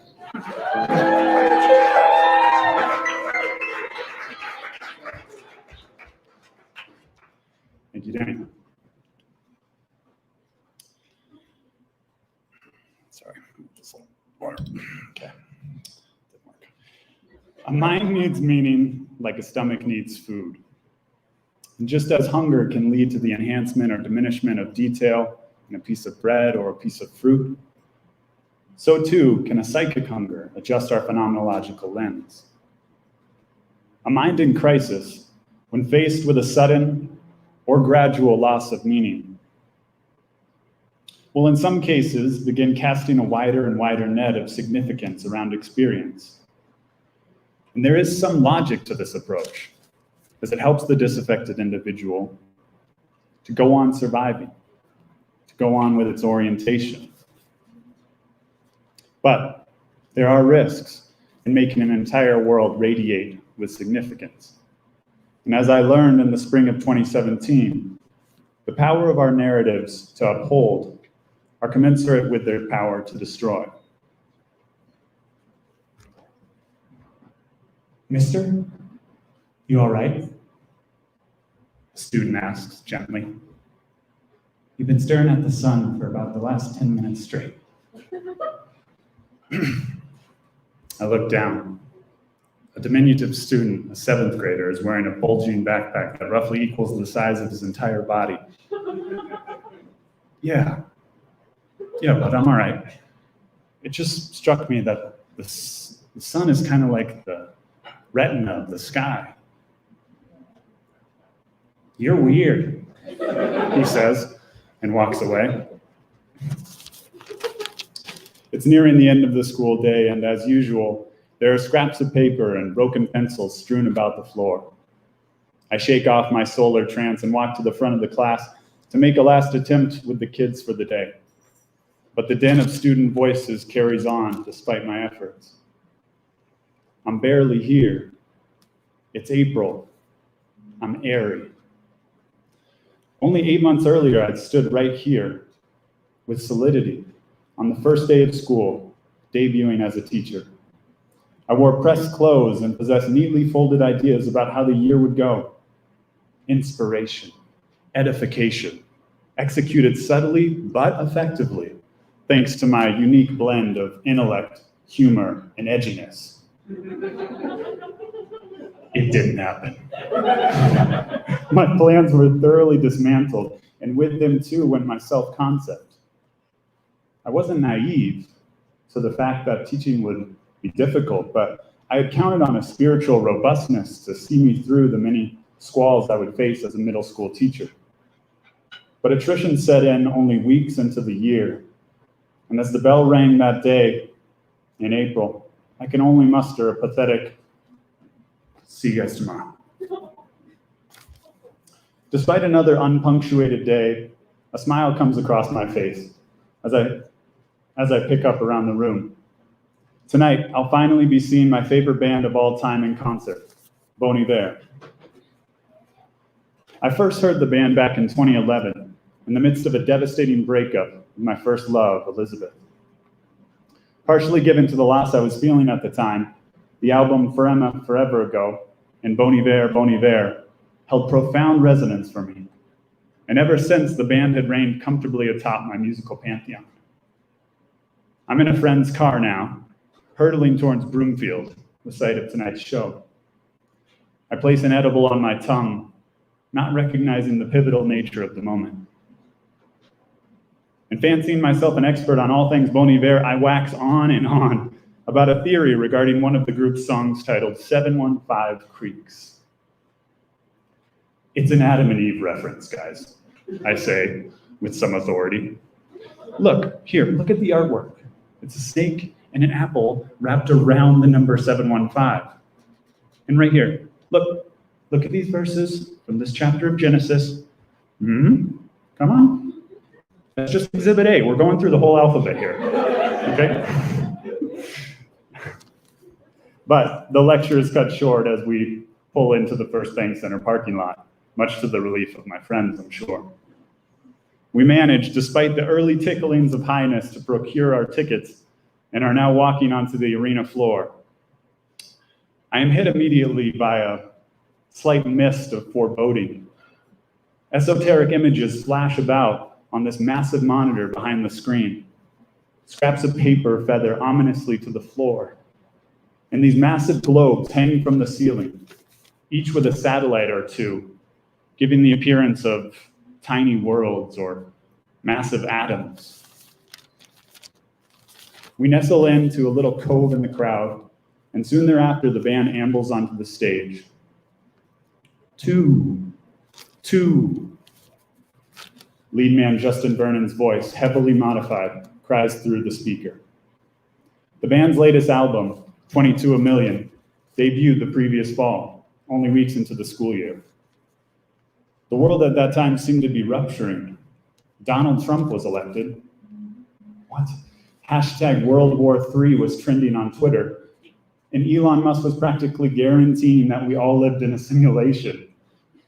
Pepper in the shows that were in vogue at the time, like Westworld and Black Mirror and Stranger Things.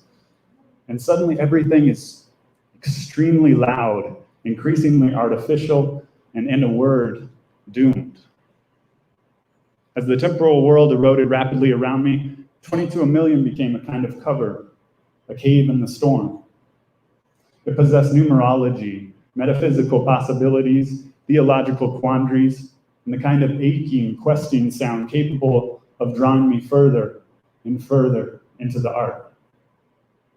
It might be over soon, says Vernon, ending the first song, and I'm beginning to believe him.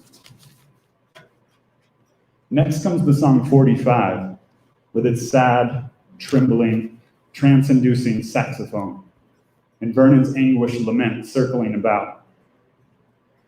I've been caught in a fire. I stayed down the other night.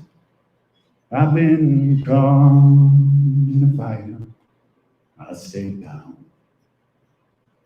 A THC-powered web starts silking patterns in my mind. 45, caught in a fire. 1945, Hiroshima, Nagasaki. Fuck, I shouldn't have eaten that edible. Nuclear bombs.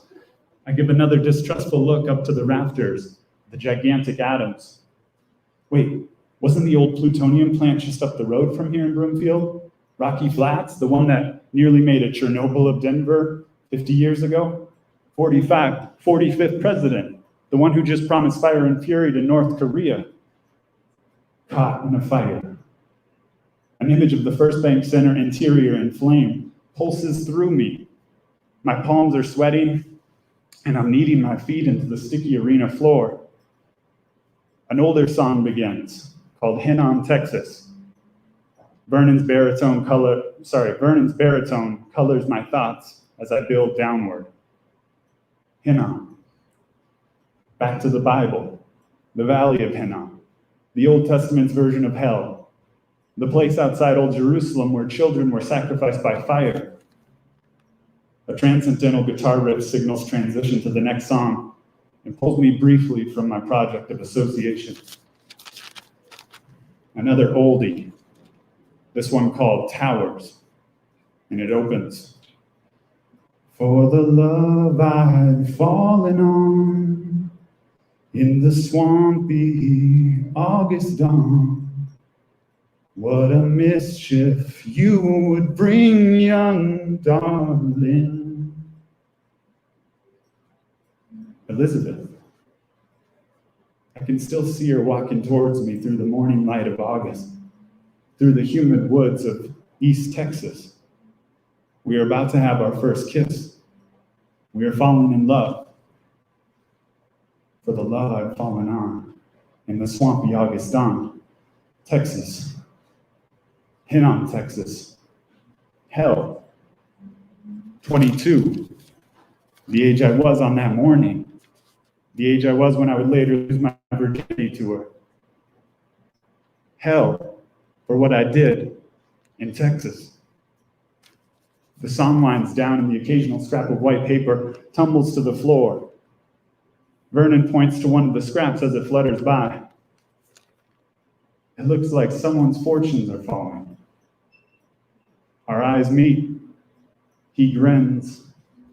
I blanch.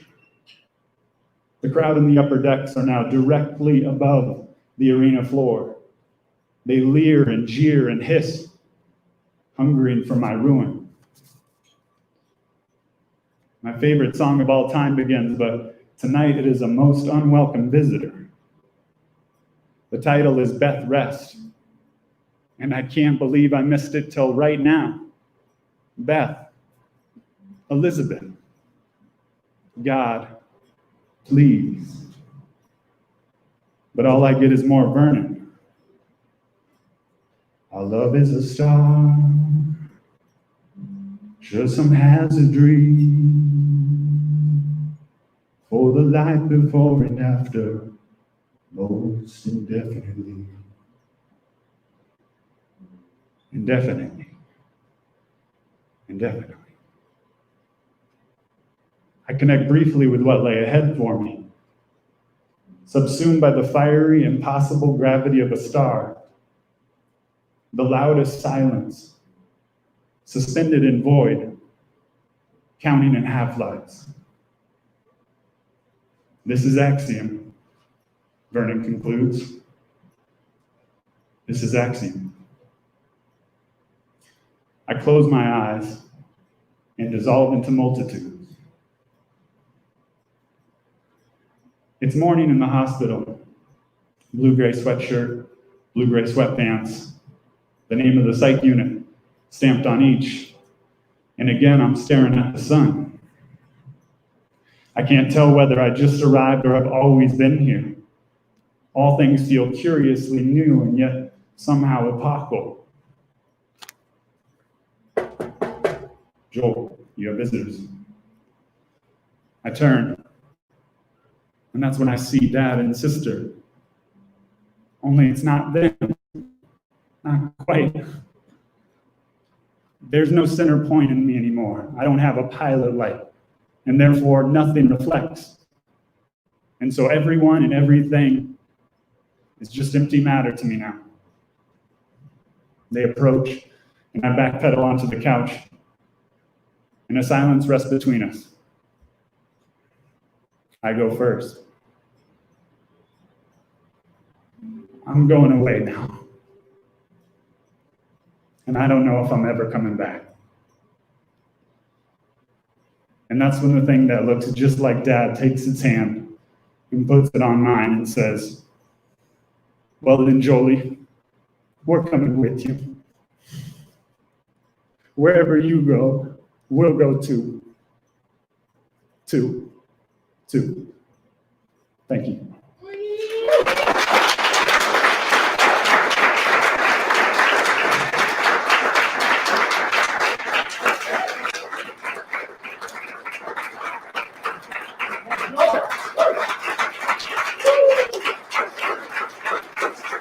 Thank you. I'll just make a quick comment about the Merc. My speech was about eating and purpose and where do we go, I guess is my question. Where do we go to eat? You know, not in the lower sense, but in the higher sense. Where do we go to eat? And here is one of those places. And there's a lot of work to do. There's so much work to do. It's raining ash outside. The high is going to drop 50 degrees in 2 days. There's lovely people sleeping on the streets. We're 2 months from an election. Vigilantes are shooting people. There's a lot of work. But if we're not eating, we can't work. And if you take away places like the Mercury Cafe, where do we go to eat is my question. Thank you.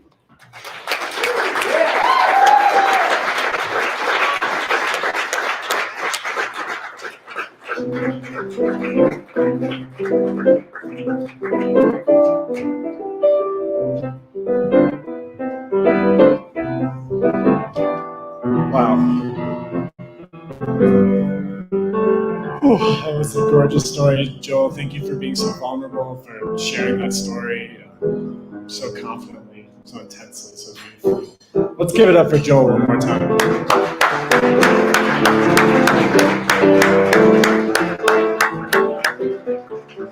All right, keep those claps going as we welcome Priya Acharya to the stage.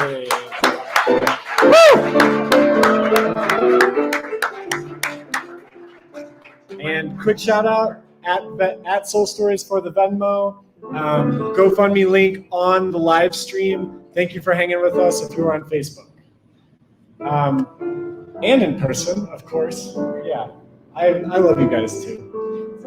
Priya is an author and is currently writing a book titled Me Reclaimed, which is an extension of the story. She has been an abuse recovery coach and is becoming a mindfulness meditation teacher.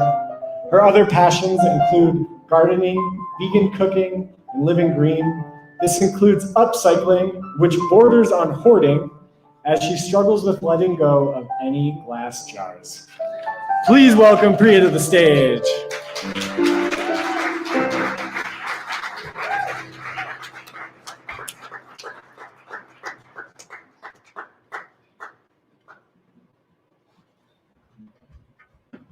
This lower.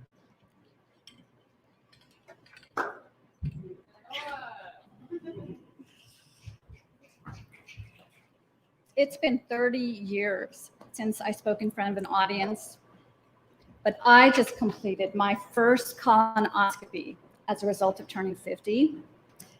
I struggled through imagining my death if I didn't wake up. So I figured if I could do that, I could do this. Is it weird to think your colonoscopy doctor is cute with a charming smile? And you want to tell him, hey, there are more attractive parts of me to explore. My fearful thoughts got interrupted by my attraction thoughts. I dreaded the invasive procedure and survived. If I could survive that level of physical vulnerability, maybe I could survive this very personal storytelling performance with a mental, emotional, vulnerable display of my guts. Welcome to my shit show. I've known of a desire to express myself since winning an essay contest in elementary school. This grew into original oratory competitions, theater, running an Indian community radio program in high school, being a writer for the college paper, and writing promotions for Fox TV, my first job after college with writing and psychology degrees. Creativity became an outlet I craved. I needed to express myself and be heard. This growing need may have arisen from a family, especially my mother, who seemed to not hear or see me. I felt like a misfit. Any attempts to be noticed were condemned. My mother forbid me to spend the night at friends' houses, go to parties or concerts because of all the drugs everywhere. Doing those things would mean I was becoming a dreaded American, and we can't have that. Forget being a letter girl because of the small skirts they wear. I needed to learn how to be not only a good Indian girl, but a good Brahmin Indian girl of the priestly upper class. If I dared to ask permission to do anything, my mother would tell me, my older siblings didn't ask to do those things, so I eventually stopped asking for anything because asking was bad too. In fact, smiling and laughing is bad, as my mother pointed out when she caught me joyfully singing along to Careless Whisper with a friend. How dare I laugh while my poor father was working for us in another state? It became clear I could not belong or fit in with my family. Honoring my interests disappointed them and kept me from being one of them. I tried to observe the unspoken rules in my family to figure out the script to get my family's approval, be seen and validated. From the institution of my original family, I extended this need to fit in and belong to the institution of marriage. I committed, loyal, and devoted to my husband, our marriage, and daughter. I wanted her to know the stability of family. We were a unit. Much of what I thought and felt involved them. My expectations of myself were very intertwined with perceived expectations from them. When my husband said he would stop his drug and alcohol addiction, would help with parenting, running our home, and have intimacy, I gave him the benefit of the doubt. I reminded myself of my loyalty and strength. I can and have endured. When my needs to be seen, heard, and cared for got ignored, I convinced myself that I could be strong enough to ignore these basic needs too. I became confused if that was strength or self-harm. How much does the self matter in marriage and a family unit? I regularly sacrifice myself on the altar of the collective. I'm not sure who expected that of me, whether it was me, my husband, or the societal script for staying in a marriage no matter what as a good woman. I had gone from trying to be a good girl to a good woman. I just didn't know what that meant for me. Each time I sacrificed and abandoned myself by conforming, I lost another piece of me. I had been preoccupied with learning and understanding others' expectations and trying to be pleasing. No was not part of my vocabulary. I kept giving when there was nothing left to give from and becoming empty. I felt confused about where I began and ended. I couldn't see or hear me anymore. I needed to face and learn about myself, a journey that has no end. As I approached 50, I began to feel growing unrest. I was no longer in my late 30s, early or late 40s. The number 50 had no way to sugarcoat it. At the very best optimistic perspective, it was at least the midpoint of my life. The math could not be denied. It was finite. I would, at very best, have 50 additional years on the planet. The truth and reality of that number couldn't be overlooked. What would become of me as I approached my death? A few years ago, my addict spouse gave me overly spiked hot brownies he had made after giving me 2 gin and tonics. As we listened to smooth jazz, I felt my heart beat faster and faster and then get out of control. I didn't realize that jazz could have that effect. I began to wonder if I was having a heart attack as I struggled to stay conscious. Soon, there were about 9 paramedics in my living room asking me my status. I tried to respond with slurred speech in my flimsy nightgown while trying not to pass out and die. I did manage to critically wonder why there were so many paramedics for this situation. It seemed to be an odd overkill process, and was my boob showing? And does it even matter right now? As I was passing out in the ambulance, I told a paramedic with slurred speech, "I'm dying." He promptly replied with possible rolled eyes, "No, you're having an anxiety attack," before turning away. I spent the night in the emergency room, mostly passed out while my heart was being evaluated. After my pot trauma, I tried to confirm I really was alive, truly alive, and how I would even know. Life and death had just seemed to have such a fine line.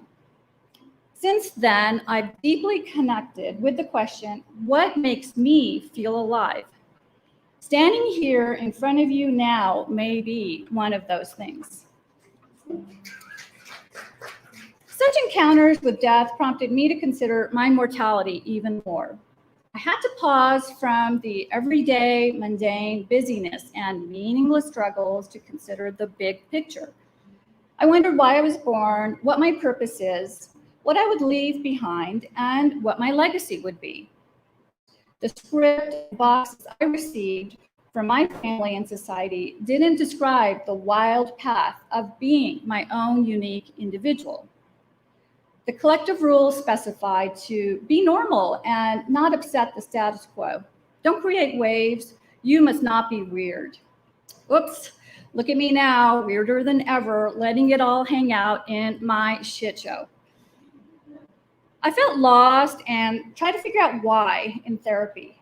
Meanwhile, I stumbled upon a YouTube video on covert narcissism by a psychologist. Not only did my husband fit everything on the checklist, but so did my mother. It was like I had married her and my deceased overt narcissist father disguised by my husband. With repetition compulsion, I was blindly continuing in the same role I had with my pathological parents while being family scapegoat. The doormat role included trying to get approval from people who would never provide it. While separated in the home, giving me a silent treatment for 7 months, my husband responded to my attempt to communicate by telling me to go find someone emotionally available. Will do, honey. I painfully realized and accepted that he didn't see value or love me at any level. My daughter couldn't grow up with this sad example of a marriage and repeat it for herself. I had abandoned myself, and my husband had encouraged me to leave and lose myself. How can that be love? I couldn't approach 50 and eventual death with someone who wouldn't and couldn't love me. I need to find me at all the places I left her behind. I stepped outside the expectations from me, from him, from the collective. In fall of 2016, I took a spiritual writing class with Jeff Brown, which became pivotal in choosing to divorce my covert narc husband and let go of my covert narc mother. Instead, I chose to focus on healing from these damaging relationships instead. I chose to be alone, for real. And now I can begin to see me. Hello, me. I'm here, and I'll reclaim me. I've embarked on my recovery and have been guiding and coaching others to do the same. This concludes my shit show. It seems I'm breathing and somehow managed to survive this. Perhaps I can now survive anything. Thank you.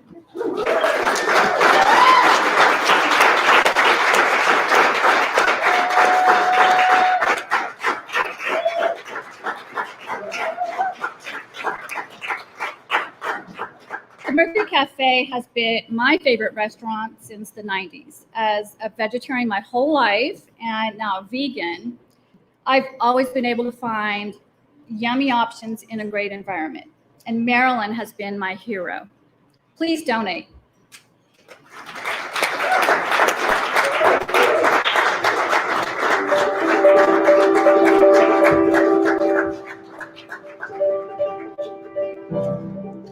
Give some more love to Priya, everybody.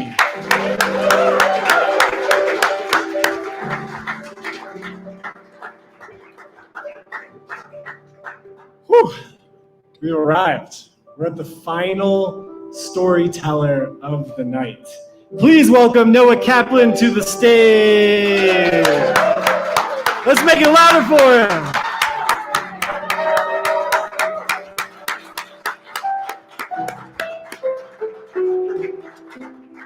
Before I read your bio, Noah, and just for you all, this, and for those on Facebook, this would not happen without our film crew, Noah, Adrian, and Miguel. This is an incredible technology setup, beautiful production. And Delia and I are so grateful because we've talked about how, like, well, this might not happen without them.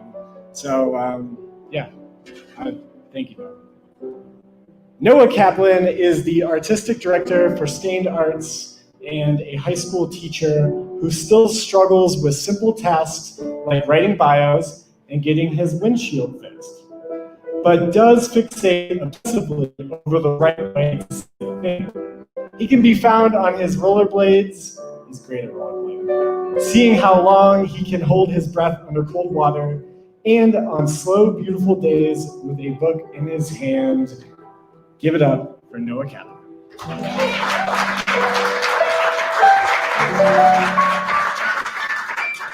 All right, hello everyone. Good to see you all. This has been fun. Hasn't this been fun? I'm very, very humbled and grateful to be in this beautiful room with so many beautiful people and to have heard such moving and personal and honest stories. I just can't imagine living in this city without having this place here. So thank you all for being here. Thank you, Delia and Danny, for putting this together. Thanks for sticking around. Anybody on the live stream, I know that we're a little bit late, but we're gonna get you out of here soon. Plus, I have visual aids for my story. For all the visual learners out there. You like that? You like that, Rock? Yeah, so just let that marinate for you for a minute. See what kind of what you make of it. Yes. Mm-hmm. This is a story that I wrote 2 years ago now, and it was a really important thing. It was part of how I processed my first year as a teacher, and now it's interesting to be looking back at it. So I'm really grateful to have a chance to revisit it and to read it to you all. It's about a lot of things, but it's really about what I see and what I miss in classrooms and elsewhere. So I hope you like it. Remember, visual aid. I love to rock climb, and I even kind of can. And what I mean by that is that I know how to. I know what knots you need and when you need them. I know how to place gear. I know how to build anchors. I know what to do when the rope gets stuck or if the rope's too short. I can envision from the ground vaguely where I will go, how I should move. And I know what you need to do to be safe. And I also seem to usually know enough to be a bit scared. A few summers I worked as a climbing guide and an instructor at a Jewish adventure summer camp, which let me tell you, that's a riot for anybody who's been to a Jewish adventure summer camp. In the Rockies, and before the summer began each year, I would spend the month leading up to the start of camp with the other guides, scouting trips to take with the kids, learning to trust one another, watching sunsets, huddling around fires, bunkered in tents during rainstorms. Really beautiful memories in my mind. And we had come to this place called Devil's Head in the Rampart Range. It's in the South Platte, really not far from here. And a beautiful place to scout rock trips with kids. It's covered in all these beautiful rusty rocks. It's a granite playground, really, crisscrossed by winding dirt bike paths and wandering trails through an aged coniferous forest. Now, for those of you who are rock climbers and for those of you who aren't, South Platte rock climbing is old school hard. It means they were climbing with hemp ropes and steel-toed boots, and it's just really difficult. And they were just hard people. They were good at what they did. They didn't need all the fancy gadgets and things that we use now. So it's very difficult and tends to be run out, which means that between places where you might protect yourself, it's very long distances. So it's an exciting place to go rock climbing. Now, I felt good the day that we were there. I set up this corner, which means it's like an open book. And it's rated 11D, which basically is a way of rating the difficulty of a climb. And for me, it meant that it was not too hard, but it was definitely not too easy.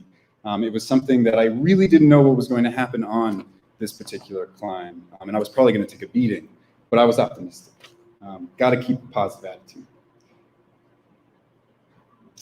So I start and I keep moving and I'm kind of scraping my body clumsily and only slightly panicked up the strange open book, and I feel good. It feels good to be there, moving the way that I am, challenged but never shut down, obstacle after cleared obstacle, objective after objective, each move finite and forever, each moment won or lost.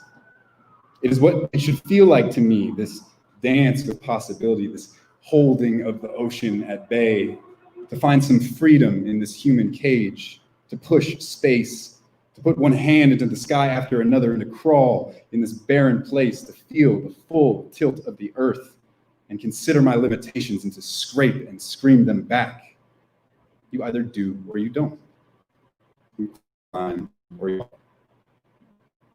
Now, what you believe will, in the end, determine what will happen to you. Your mind will often be your limitation before your body. You will become what you believe. What you believe matters most. Dream each moment's potential in time and execute. Do not fear the fall. Stay centered, loose, and tight. When all is telling you you can't, or even that you shouldn't, that there will be some unfortunate consequence to your meager efforts, how easy it would be to fall, to fail.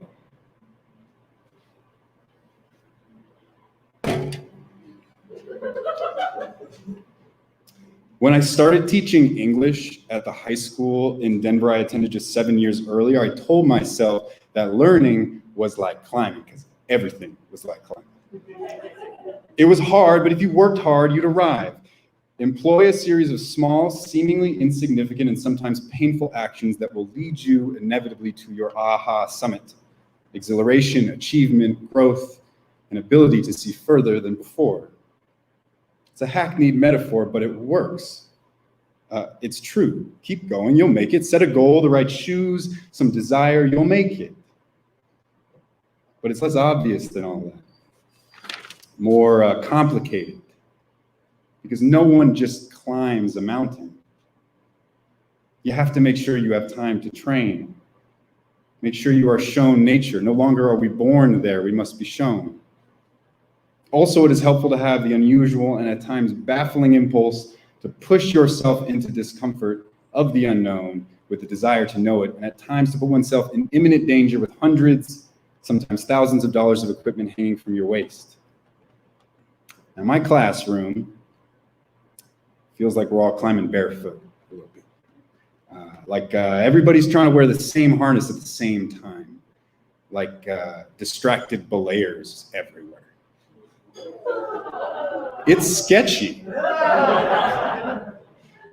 but there are cracks, imperfections we find to hold on to and stand on, the rest they offer, how easy it would be for us to do nothing.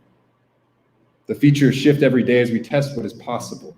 Holds break, we stumble, say can't, as we try to recognize opportunity and take it. A classroom can really be all that is beautiful and broken and impossible in this pulsing human story. Each kid their own subject, their own summit. A 16-year-old with bruises on her neck.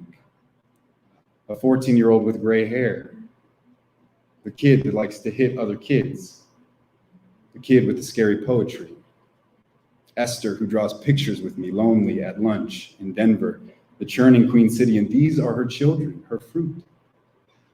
Angry boys unwilling to sit, rooms full of no and yes, won and lost lotteries. Do more, say more, scratch more, think. Can I use the bathroom? Can I get a drink? And what I try to teach my students, if I were to say it, and I don't usually say it like this, is to realize how much you can hear, how much you can see if you focus, what comes out of the rocks of the world, and where you can go if you find them.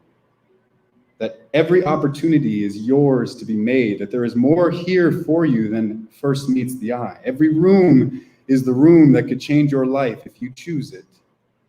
What can you see if you look? How high can you climb if you trust yourself, if you jump in time in this baking classroom and seize? The closer I look at them, the more I see. I point, I yell, I whisper and crouch, I sit on the floor, I go back and forth. I try to tell them to try, to tell them to try, to tell them, and rarely do I discipline. I guess I leave that to gravity. And you know what? I may not belong here. I'll be the first to say that. I might be some kind of imposter, some charlatan. In this classroom, I'm a lost clown, out of place, wandering the woods, telling the wrong jokes to the wrong people, and trees, exasperated, nervous. A teacher should have confidence, a tangible objective they believe in, that they can point to and give a child. My administrators tell me the students must know at the beginning of class what they should leave the class knowing, which seems strange to me.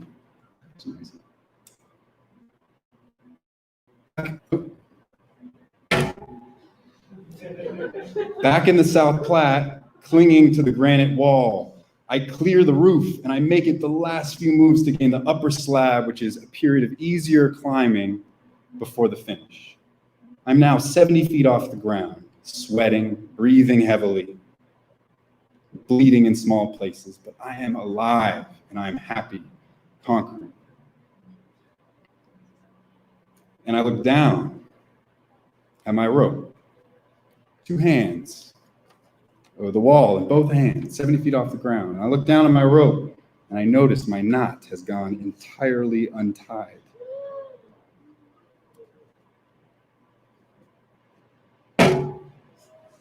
At school, I see her in my class, back for the first time in a week.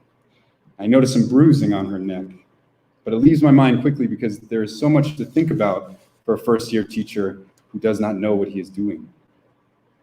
At 25 years old, I wasn't even sure I wanted to live under a roof at all, yet alone go back to the high school I had graduated from. And I didn't do what I may have done had I known more. I just saw the bruises, and then shortly after she was gone, coloring outside the lines in my memory. And I'd wake up in the dark before my alarm in this cold sweat, knowing there could not have been tenderness in those bruises. just whatever had failed towards abuse, because it's easier to be hard than it is to be soft in this world. I've seen rock climbing accidents, and they're not pretty. I've seen climbers having broken their legs, their backs.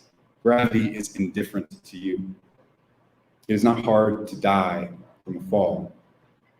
People die from falling all the time. Improper footwear, dark places, unfinished knots.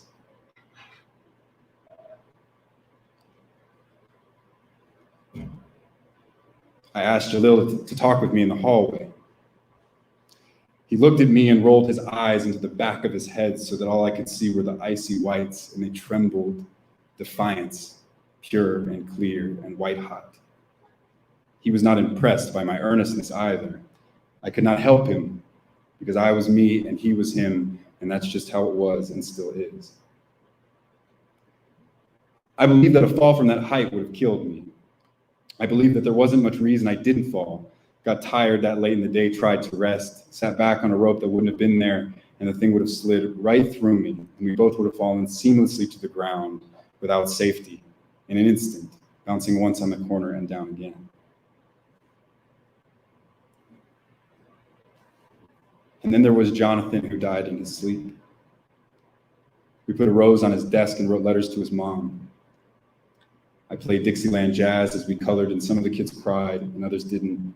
And I remembered how giant he was, how he seemed so unstoppable, how he side-hugged the girls in class, and how he liked the library because it was quiet.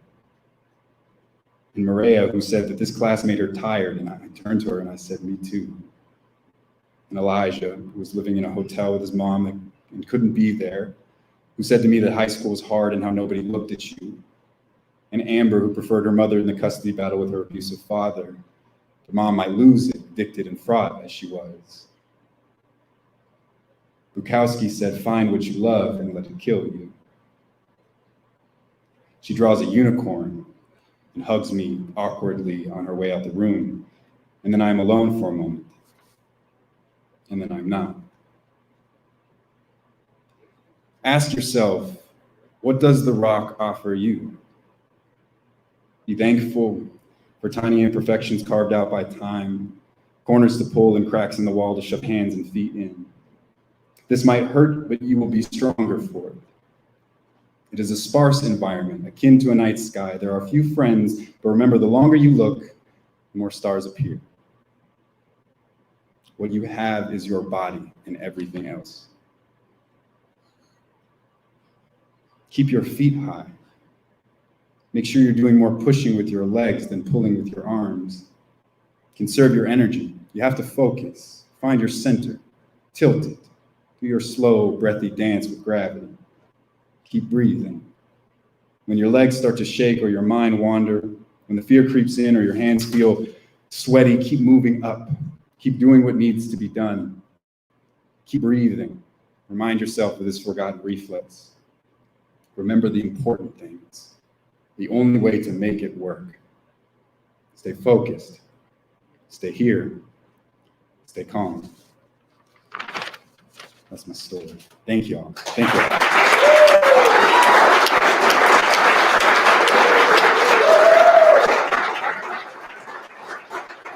Thank you guys.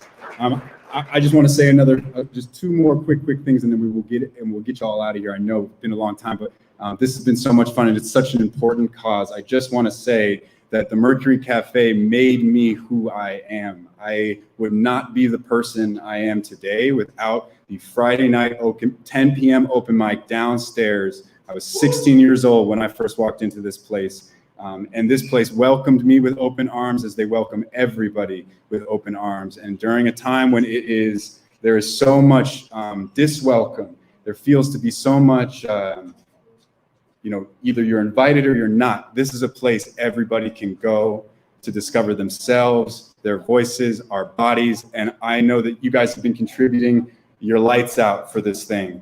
We are at about $2,500. Raised over these past 2 days. I would love to see us get to $3,000 tonight. And if you're watching on our live stream, if you're in this room, if everybody in this room dug a little bit deeper, decided that this was something worth a little bit more, a little bit more, worth that $5-10 you'd spend at Starbucks or Chipotle or wherever. If we can all do that, we got to show up for each other. We got to save each other during a time when everybody's hunkering down. So thank you for being here. Thank you for contributing. Thank you for holding space for people to tell stories. I love you guys. If you want to look at some books too, take some reading home with you. We got a bookstore for you as well. Thank you, and I'm going to hand it to these guys. Thank you.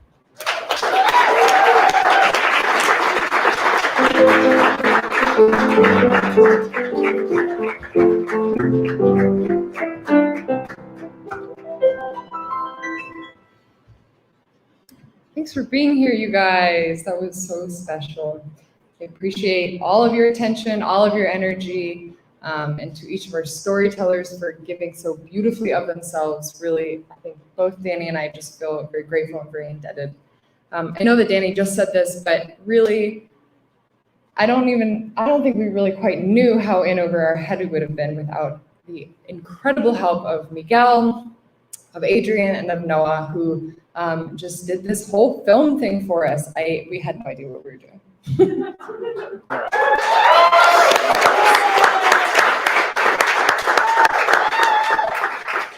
Yes. And again to Gio for just being such a lovely pianist.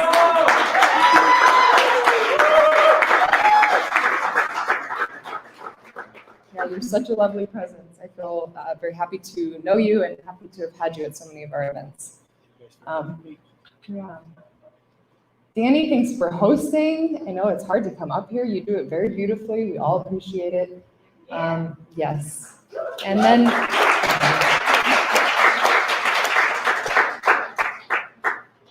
for tonight, most importantly, thanks to the Mercury for housing us, for keeping us warm, for keeping us fed, for giving all of us the love that we need to do our work in the world. Have a good night, everybody.